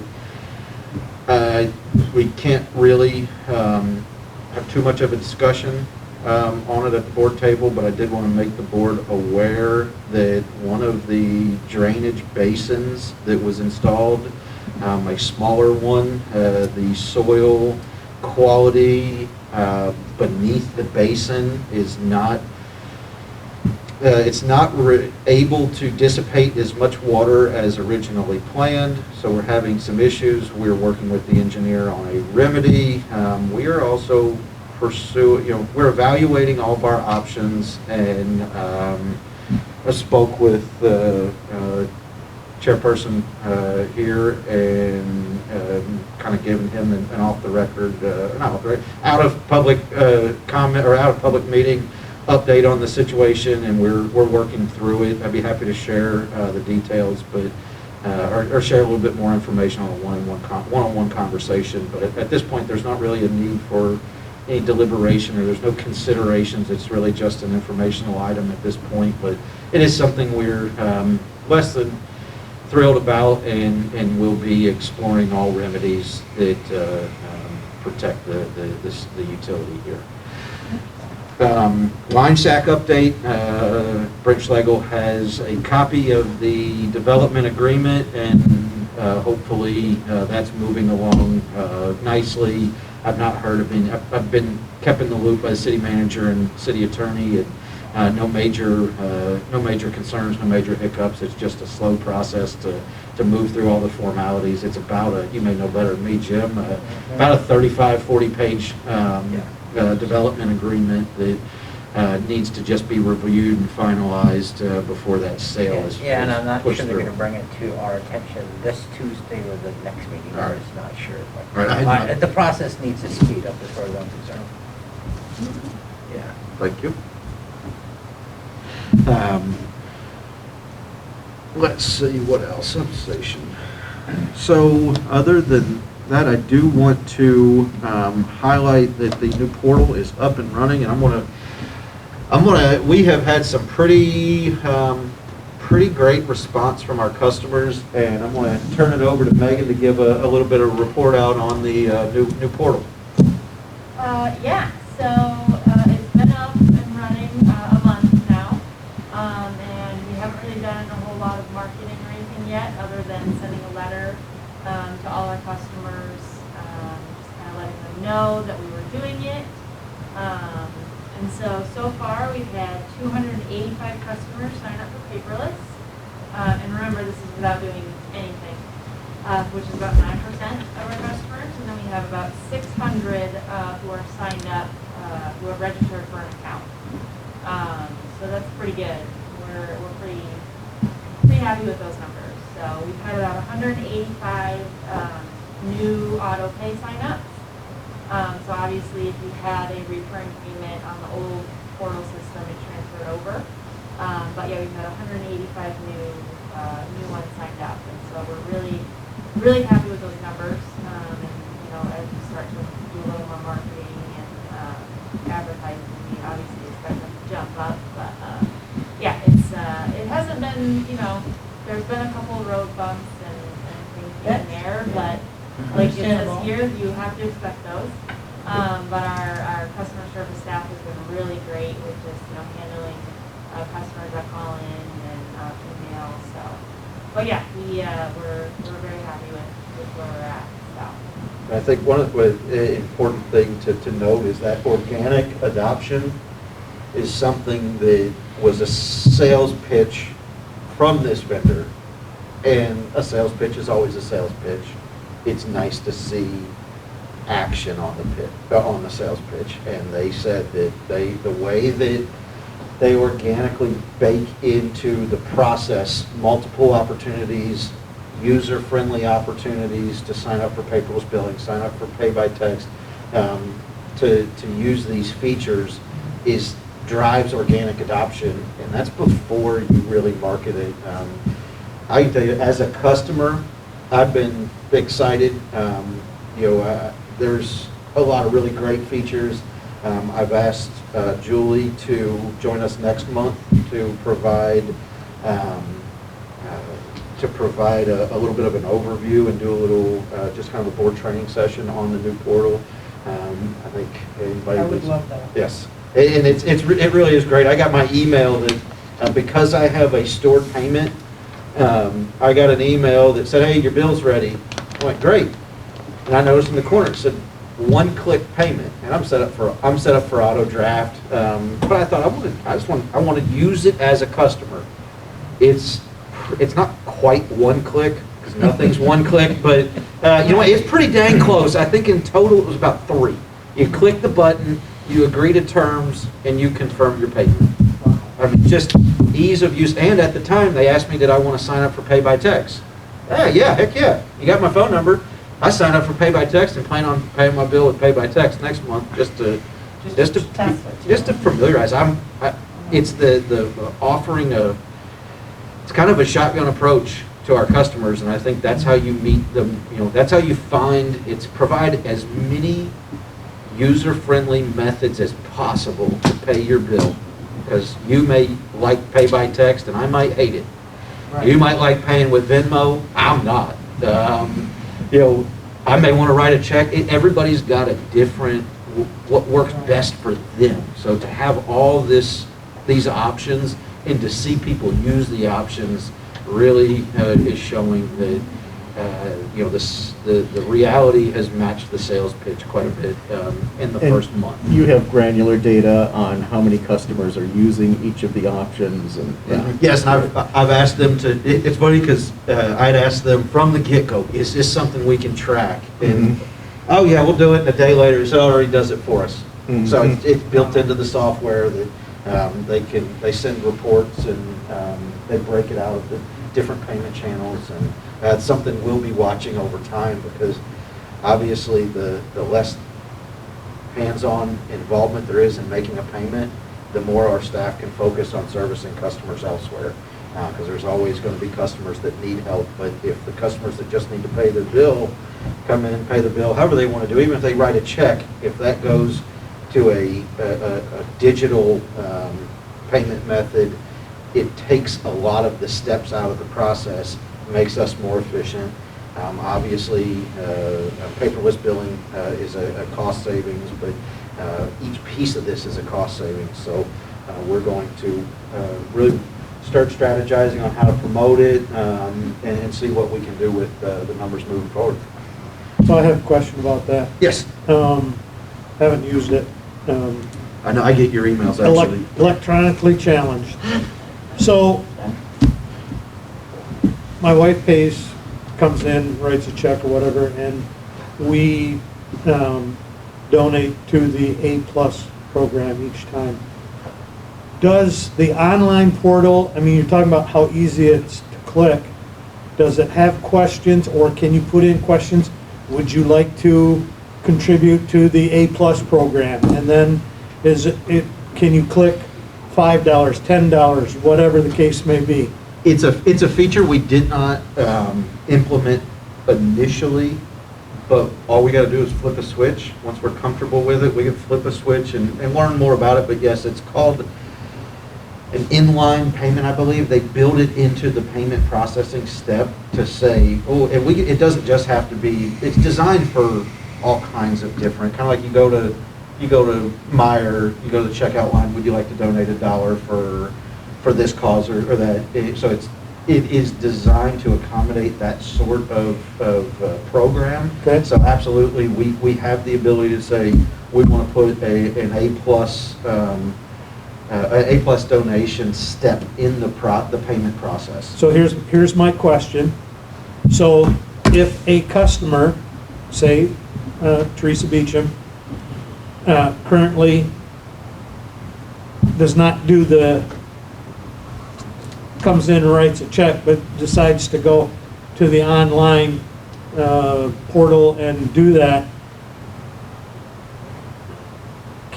how can you accommodate the payment to A+? You can't right now? So My point being is,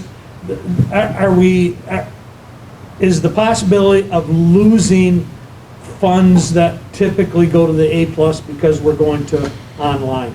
I don't think, because right now, and correct me if I'm wrong, I'm not 100% familiar with A+ and how the billing process works, but right now they designate how much they want to pay monthly and we add it to their bill. Is it on their account? How does that work? So you can do it either way. You can have your bill rounded up, or you can add $5, $7, whatever dollars each billing. Or you, like what Perry's saying, you can just come in and say, I want to pay $100 toward a bill and $5 toward A+. So you can do either way. Yeah, that's the piece that we would need to put this in place to make the ad hoc. I'm here, I've got an extra $10. I'm paying my bill, I want to put an extra 10 on there spontaneously. We would need to implement that in order to facilitate that.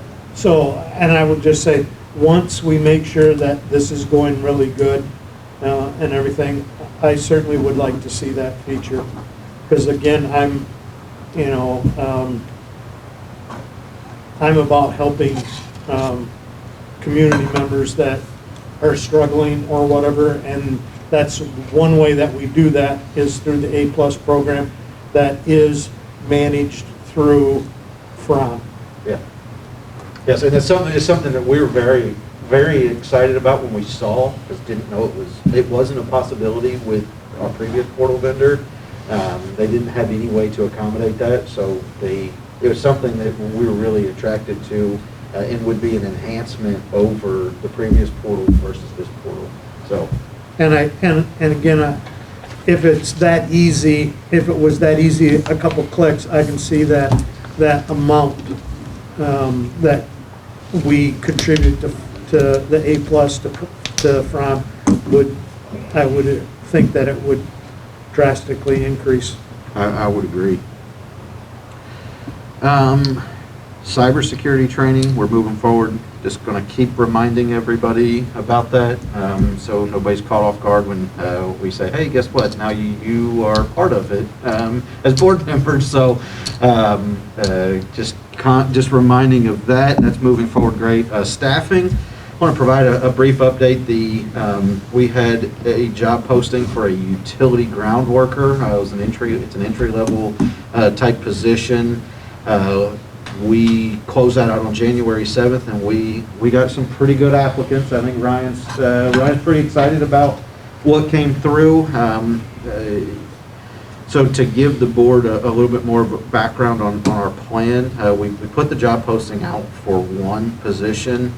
If there are two good candidates, we really need to bring two on. Because we really need to start some apprenticeships. With our one apprentice leaving, we now have three journeyman linemen and nobody in the pipeline at this point to work, to go through the apprenticeship, or that has started the apprenticeship program. And with that being a 4-year program, we really have to think about our staffing needs pretty good in advance. So, depending on, we're gonna crunch some more numbers and see how, see what kind of savings we're getting from not paying out a salary. We did include a 6 months of a temporary worker in the budget. So we're just looking at, we're going to look at what it's going to cost, but I'd hate to miss out on a good opportunity and a long-term asset for this utility, just because we're a little short on a budget standpoint, or if we have the ability to find 2 quality workers, we need to, because I think everybody will agree in our current workforce environment, finding quality people is a challenge. Another reason, Jim, to get that line check business done. Make things a whole lot easier. That helped the budget a little bit. But couple other topics I'll touch on real quick. Power cost adjustment. So I've engaged UFS to work with us a little bit on just evaluating our power cost adjustment. I see a need to reevaluate how that is used. It's not been misused by any means in the past, but it needs to evolve into the next iteration.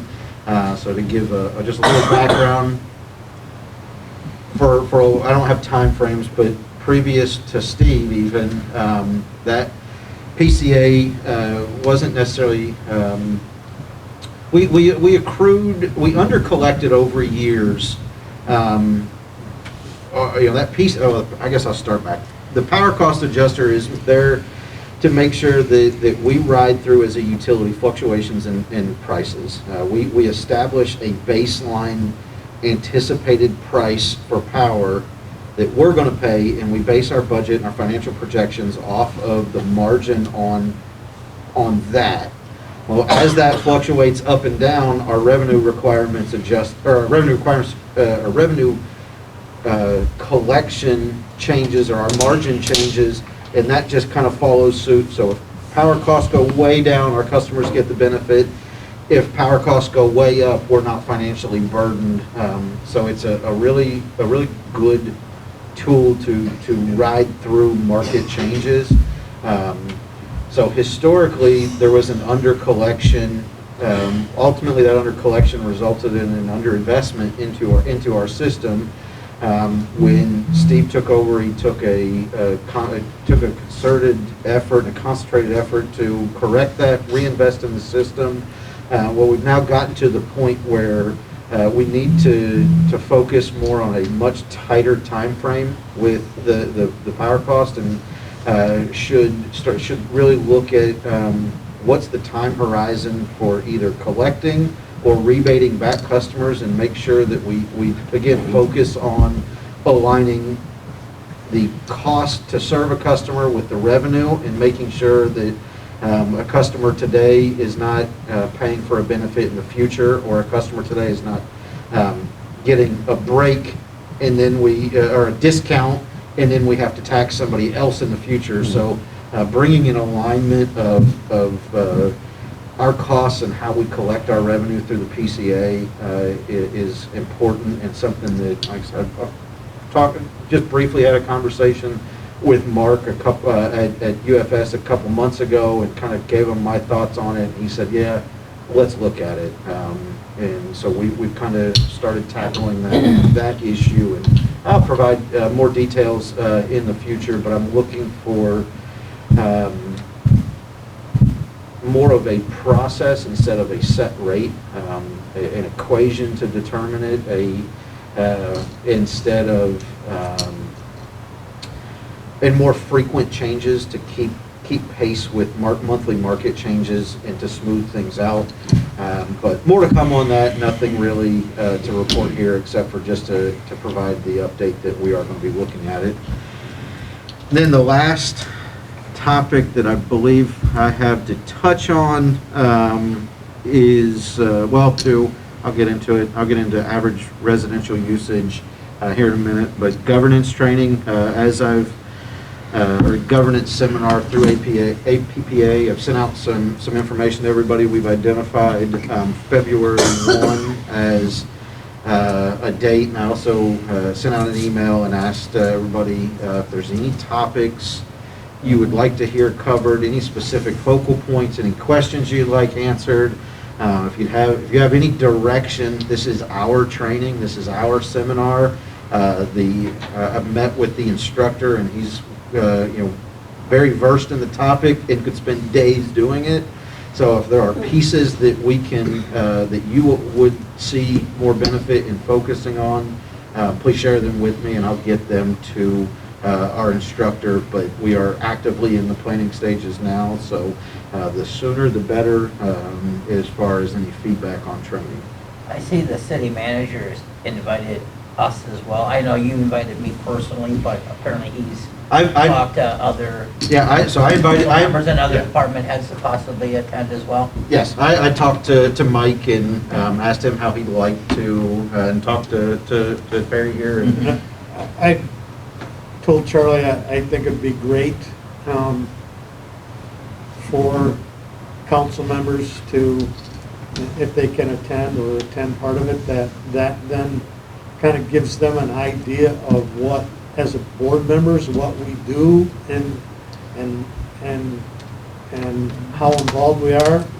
Charlie also mentioned that it might be a possibility too that potential, not that anybody's leaving or anything, but potential people that might want to serve on this board someday might, because there's no, it's not per person. I mean, we just have a flat rate. And so again, I think it'd be great for council members, and because I think some questions, governance. I mean, I think there's a lot of things that are very similar that the council and this board have in common. And it's like you deal with basically the city manager. We deal, and the city manager then makes all sorts of other decisions.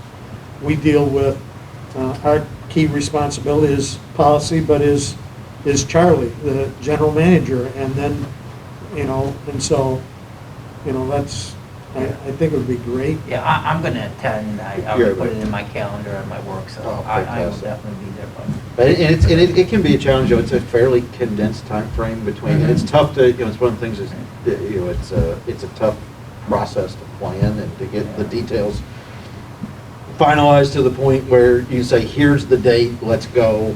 Between availability and travel and everything else, it was not easy to tackle just identify a date, and it ended up working out well. Tell Mike he needs to pick up the lunch tab, because I did see lunch would be provided. I love that idea. That's a fantastic idea. The other thing that I would hope that would come out of this, that if a lot of the council members attend, that certainly it would be open to ask questions, but I would hope that a majority of the questions would come from the board of Lowell Light and Power, just because they're the ones that hopefully are gaining the knowledge to govern the Lowell Light and Power. Hopefully that the council is coming along to see what's all involved, and I would think that it's not necessarily a huge training session for council members as much as it is to observe. You got to remember that the council is still a relatively young council. There's a lot of people with less than 2-3 years, and I think it would be huge just so that they could get that experience as well too. So I'm looking forward to it. It'll be a good day, and at least we'll all get lunch out of it too. Food's always good. Will you scroll to the next? The one last thing I want to just touch on is I included a graph. I think Andrew, you had asked for, did this change? I'll let you all dissect this, but I did not discern visually a significant increase. I think overall, there may be a slight increase, but I didn't run a statistical analysis to determine, what statistical probability and to what significant factors and, if there was but, I mean, it does look, you can see that, in general, there's the blue line, which is 2021 last year, does tend to ride typically higher, or higher up in the cluster, but, I think what you see is changes from year to year and weather, and I thought this was just an interesting graph and wanted to highlight it, but this was kind of in response to a discussion we had last month about changes in average usage, and I'll let everybody make their own conclusions, but I think there might be a little slight bit of evidence that we're seeing an increase, but without really evaluating and comparing it to heating and cooling degree days, you really start to really gain a lot of meaningful insight.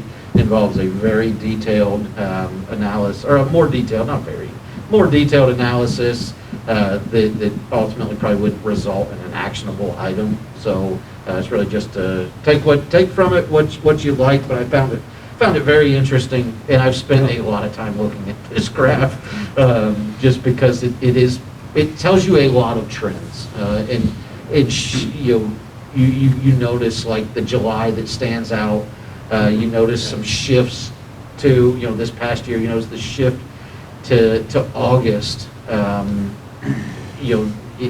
there's some neat trends there, but I'll leave it for you to decipher, and if you want to discuss it, I would enjoy it. I like looking at stuff like this and digging into the numbers. So if you'd like to discuss, let's talk. It is remarkably consistent. Yeah. I would expect a little more variation. When you see there's like 3 spots in the graph where you can kind of see a shift, as you mentioned, but aside from those 3 spots. I mean, look at the consistency. The interesting is the consistency in like October, which is in the dips. Mm-hmm. That's it. That's really our base load. That's where you take the most weather out of it for the most part, and that stays pretty. But you're going to have less demand, so you get less fluctuation. So again, you could make a lot of assumptions from this. I expected 2021 to be a little bit higher because we were all in homes from COVID and all that stuff. So I expected to see that lower line be more higher through, but than maybe most years, because we were home. So Yeah. Yeah, but weren't we more home? I think 2020. I don't yeah, know. well, so that's what I'm saying. I can't, but that didn't start but- later in this 2020 when they first detected it. I think, well, April was when we started. Yeah, something like that. So I expected that. So 2020 is that burnt orange kind of color. Yeah. Well, yeah. I'm betting your July number is very much indicative of of weather causing changes in consumption because people are home. Where so I think. Yeah, I just. Yeah. But yes, I would agree. I forgot when we started. It seemed like it's been forever. Yeah. It's hard to believe it's been 2 full years Oh. going through this. Yeah. That would make a great poster. We have like an annual total for each, or is that, I guess we could just have it across the table. I didn't. That's an oversight. That's a good thing to add. I should Kind have. of an easy way to see if there's sort of a trend in total consumption per year, Yeah. independent of weather a little bit, Mhm. independent of season, but not still dependent on weather. Yeah, 'cause that would be kind of interesting too, just to see, are homes just getting more efficient, or are they just getting more consumptive because of more electronic? Well, and I think there's a lot. I think the average home size with the developments has gone up, but with it has come new construction with increased efficiency. So yeah, where's the tipping point? Where's the balance? Does it balance out? Does it or not? Or does it which way does it skew at that point? So I don't know, just neat topic to really dive into and start trying to pull some information out of it. But And cool pictures that were in here. yes, I was saying I like to include pictures. I think this was an example of preemptive tree cutting. As you can tell, that tree was going to come down. I believe that's a sycamore, and that sycamore was about to lay across the road. Which And- one, the white one? Yeah. That's Poplar. a Or birch, is that a poplar? It's a pop. poplar? I was gonna say either sycamore, poplar, or birch, something, I can't tell. I'm also not a Tree guy. tree person. I'm gonna get you on the arbor board. Biology major. That's okay, Is that what you were? anyways. You were correct, you got it half right, it is a tree. It is a tree. I was saying, yeah, thank you.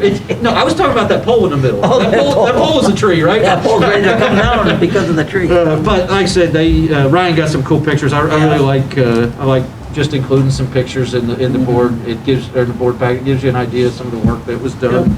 And then I included some fun pictures of a couple of the entries from the lighting contest. That was the residential winner. I believe you could go on radio and listen to their tunes, right? Yes. Yep, right there on Very the corner neat. from it, You yep. did that one. That was a lot of fun. Mhm. And then that was Green Ridge Realty, Yeah. our commercial winner. And then I think I just threw an extra one in there that I That's thought was fine. fun. That's your house, Charlie? No. Okay, just check. I've told my wife, probably not happening. She said, we'll talk about it next year. Yeah, yeah. But other than that, that's my manager's report. And Just one quick question Yes. before we move on. In the EV charger update, we're transferring Oh. that over the city. What does our support look like to the DDA for that in the future? I mean, we're basically out of it, but I mean, is there something that we can do going forward that would, we'd be there to support them in some way, and what does that look like? yeah, absolutely. I was at the DDA meeting when they voted to authorize a purchase, and really they're relatively maintenance-free. I'd say Ryan would have a better idea. I mean, a lot of times it's go pull a meter and plug a meter back in, do a hard reset on it. I'm an IT professional. That's the first rule of IT. Yeah. Turn it off, turn it back on. But that's usually what it is for the most part. There's not much that we can do beyond cycle the power. Is there, and I was gonna ask, is there a private company that's installing it, or are we taking a part of installing it and then So I've walking away from it and? I've offered up some assistance, but it needs to be installed by a licensed electrician. So Okay. Ryan has worked with a local electrician here to get certified to install it. So we did, we worked with them to help provide, so you talk about assistance to them. We have worked with, or educated the local electrician. They have completed the certification process and they are certified. So we should be able to save the city quite a bit of money by going with a local contractor. And a local contractor will also work with us if there are if you bring in a true third party that we don't have a relationship with, they're going to want to do things from the ground up. Where working with a local electrician that we have a rapport with, we may be able to help provide some installation assistance, piece it together, do things that somebody might charge a lot of money to do, and we could do just in the normal course of business.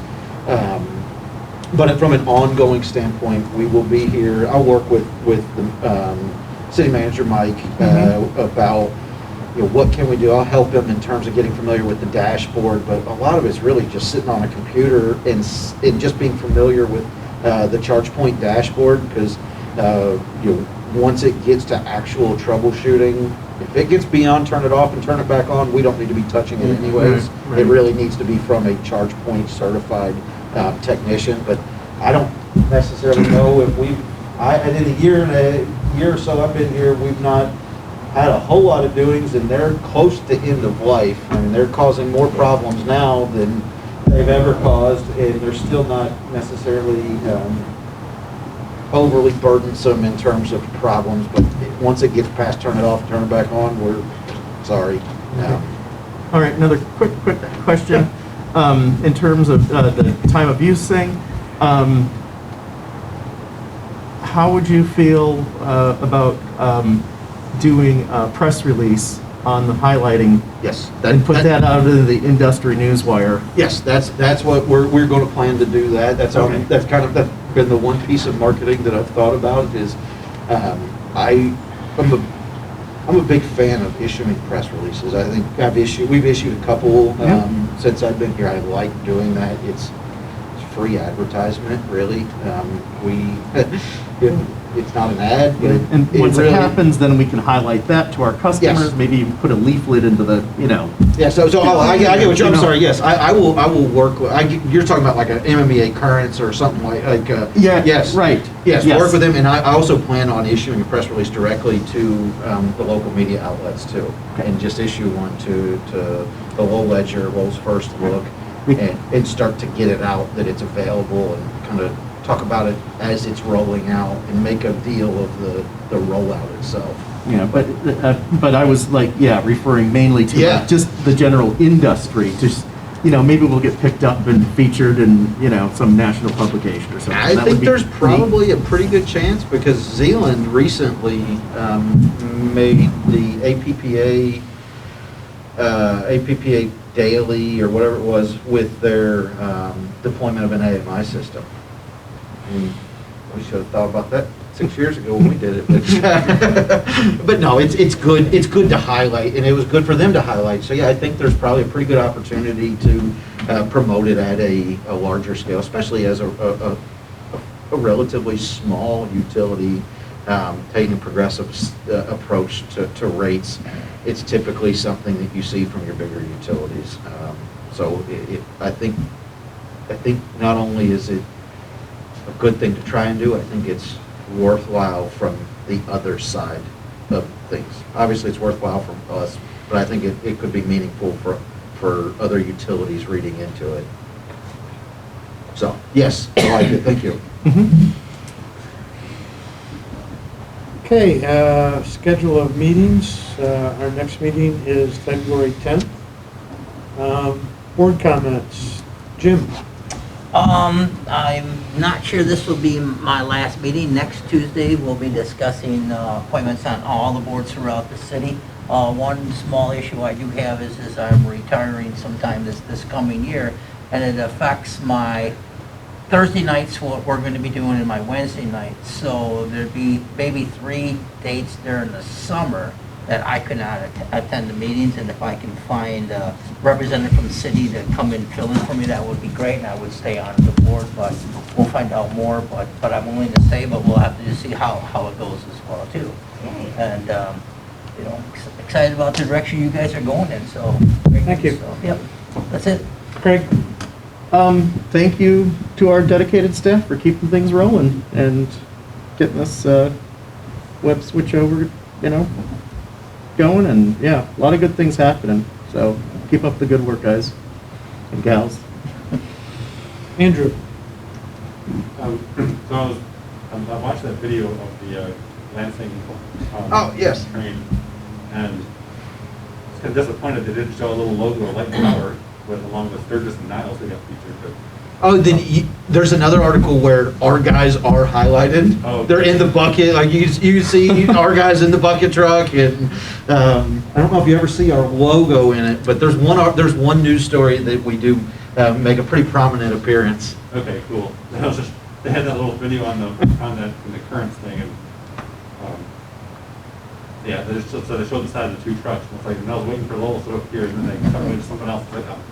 And so a little more details. That was not to belabor. They had over a mile of conductor ripped down, and it was 2 3-phase circuits. So it was over 6 miles of conductor that was ripped down.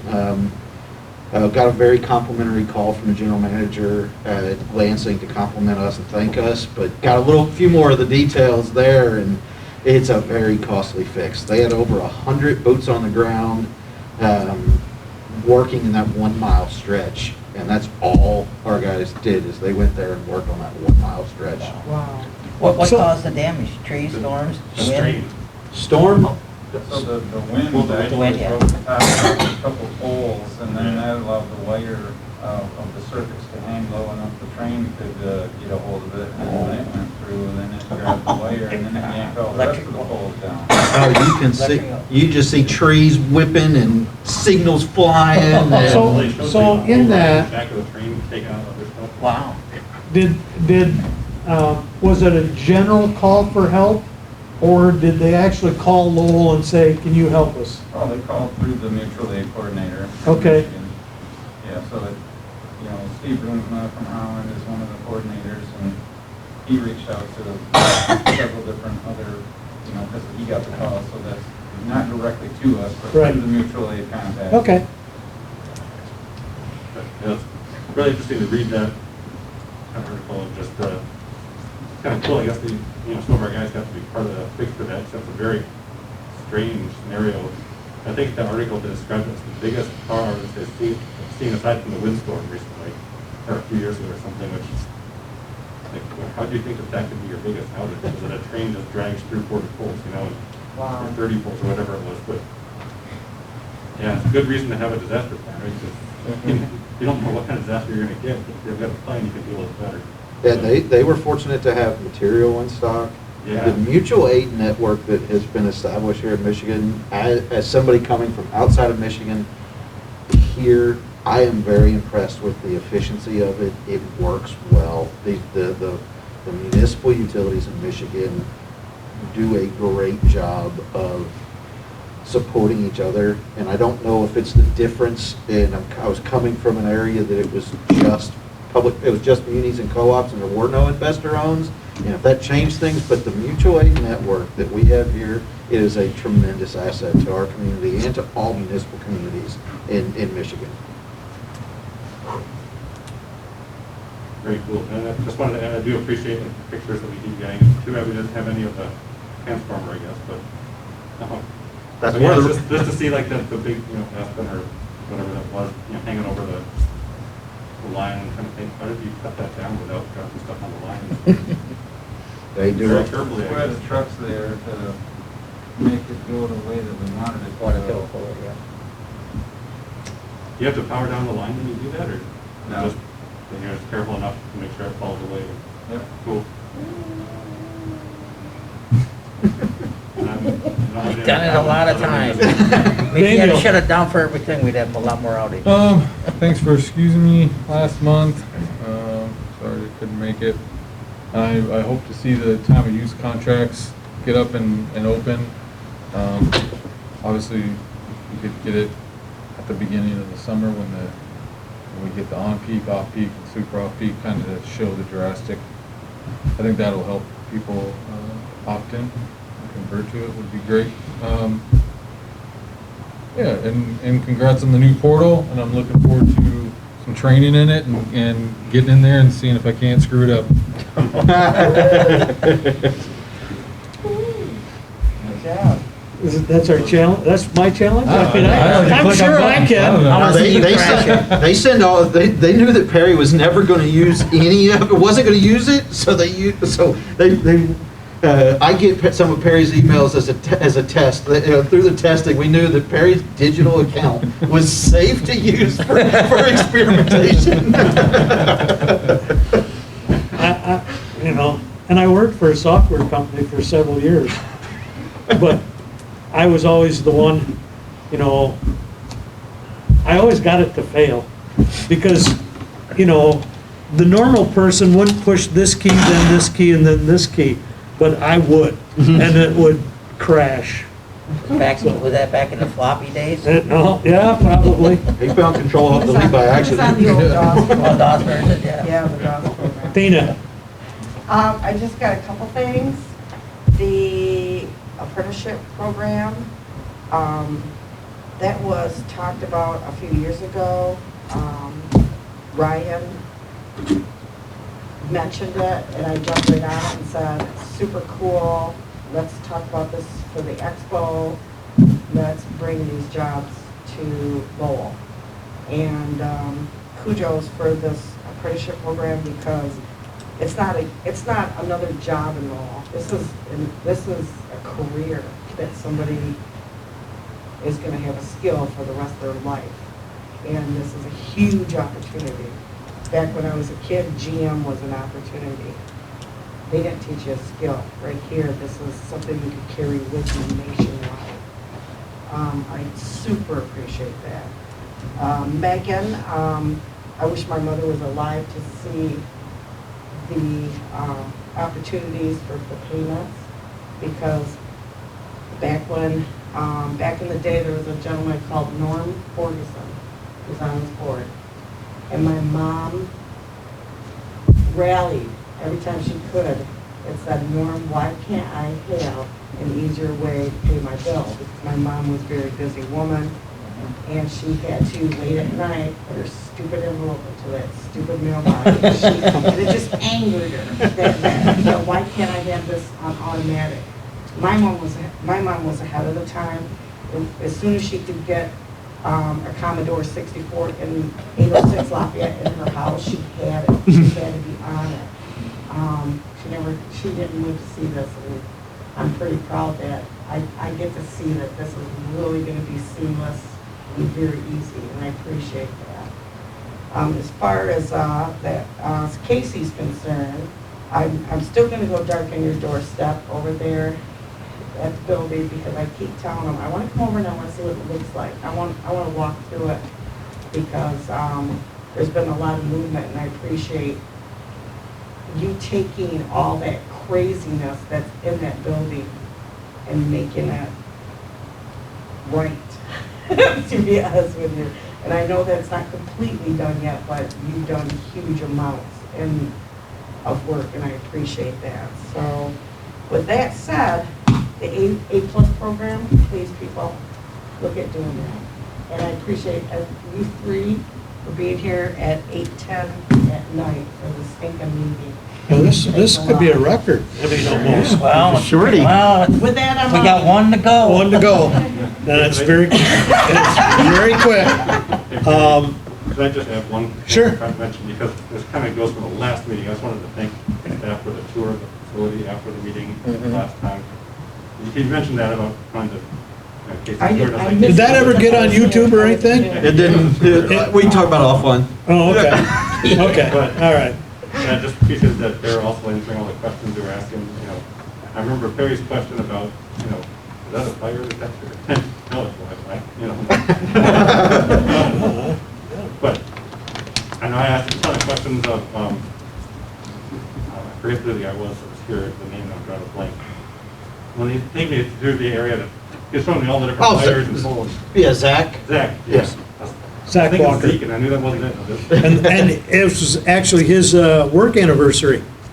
Oh, I didn't, I should have mentioned, I missed to not And Julie's been highlight. 11 years. I was gonna say, we had some, I'd try to highlight those, but yes, we had, Zach had his 4th anniversary, Julie had her 11th anniversary, so, yes, but it was Zach.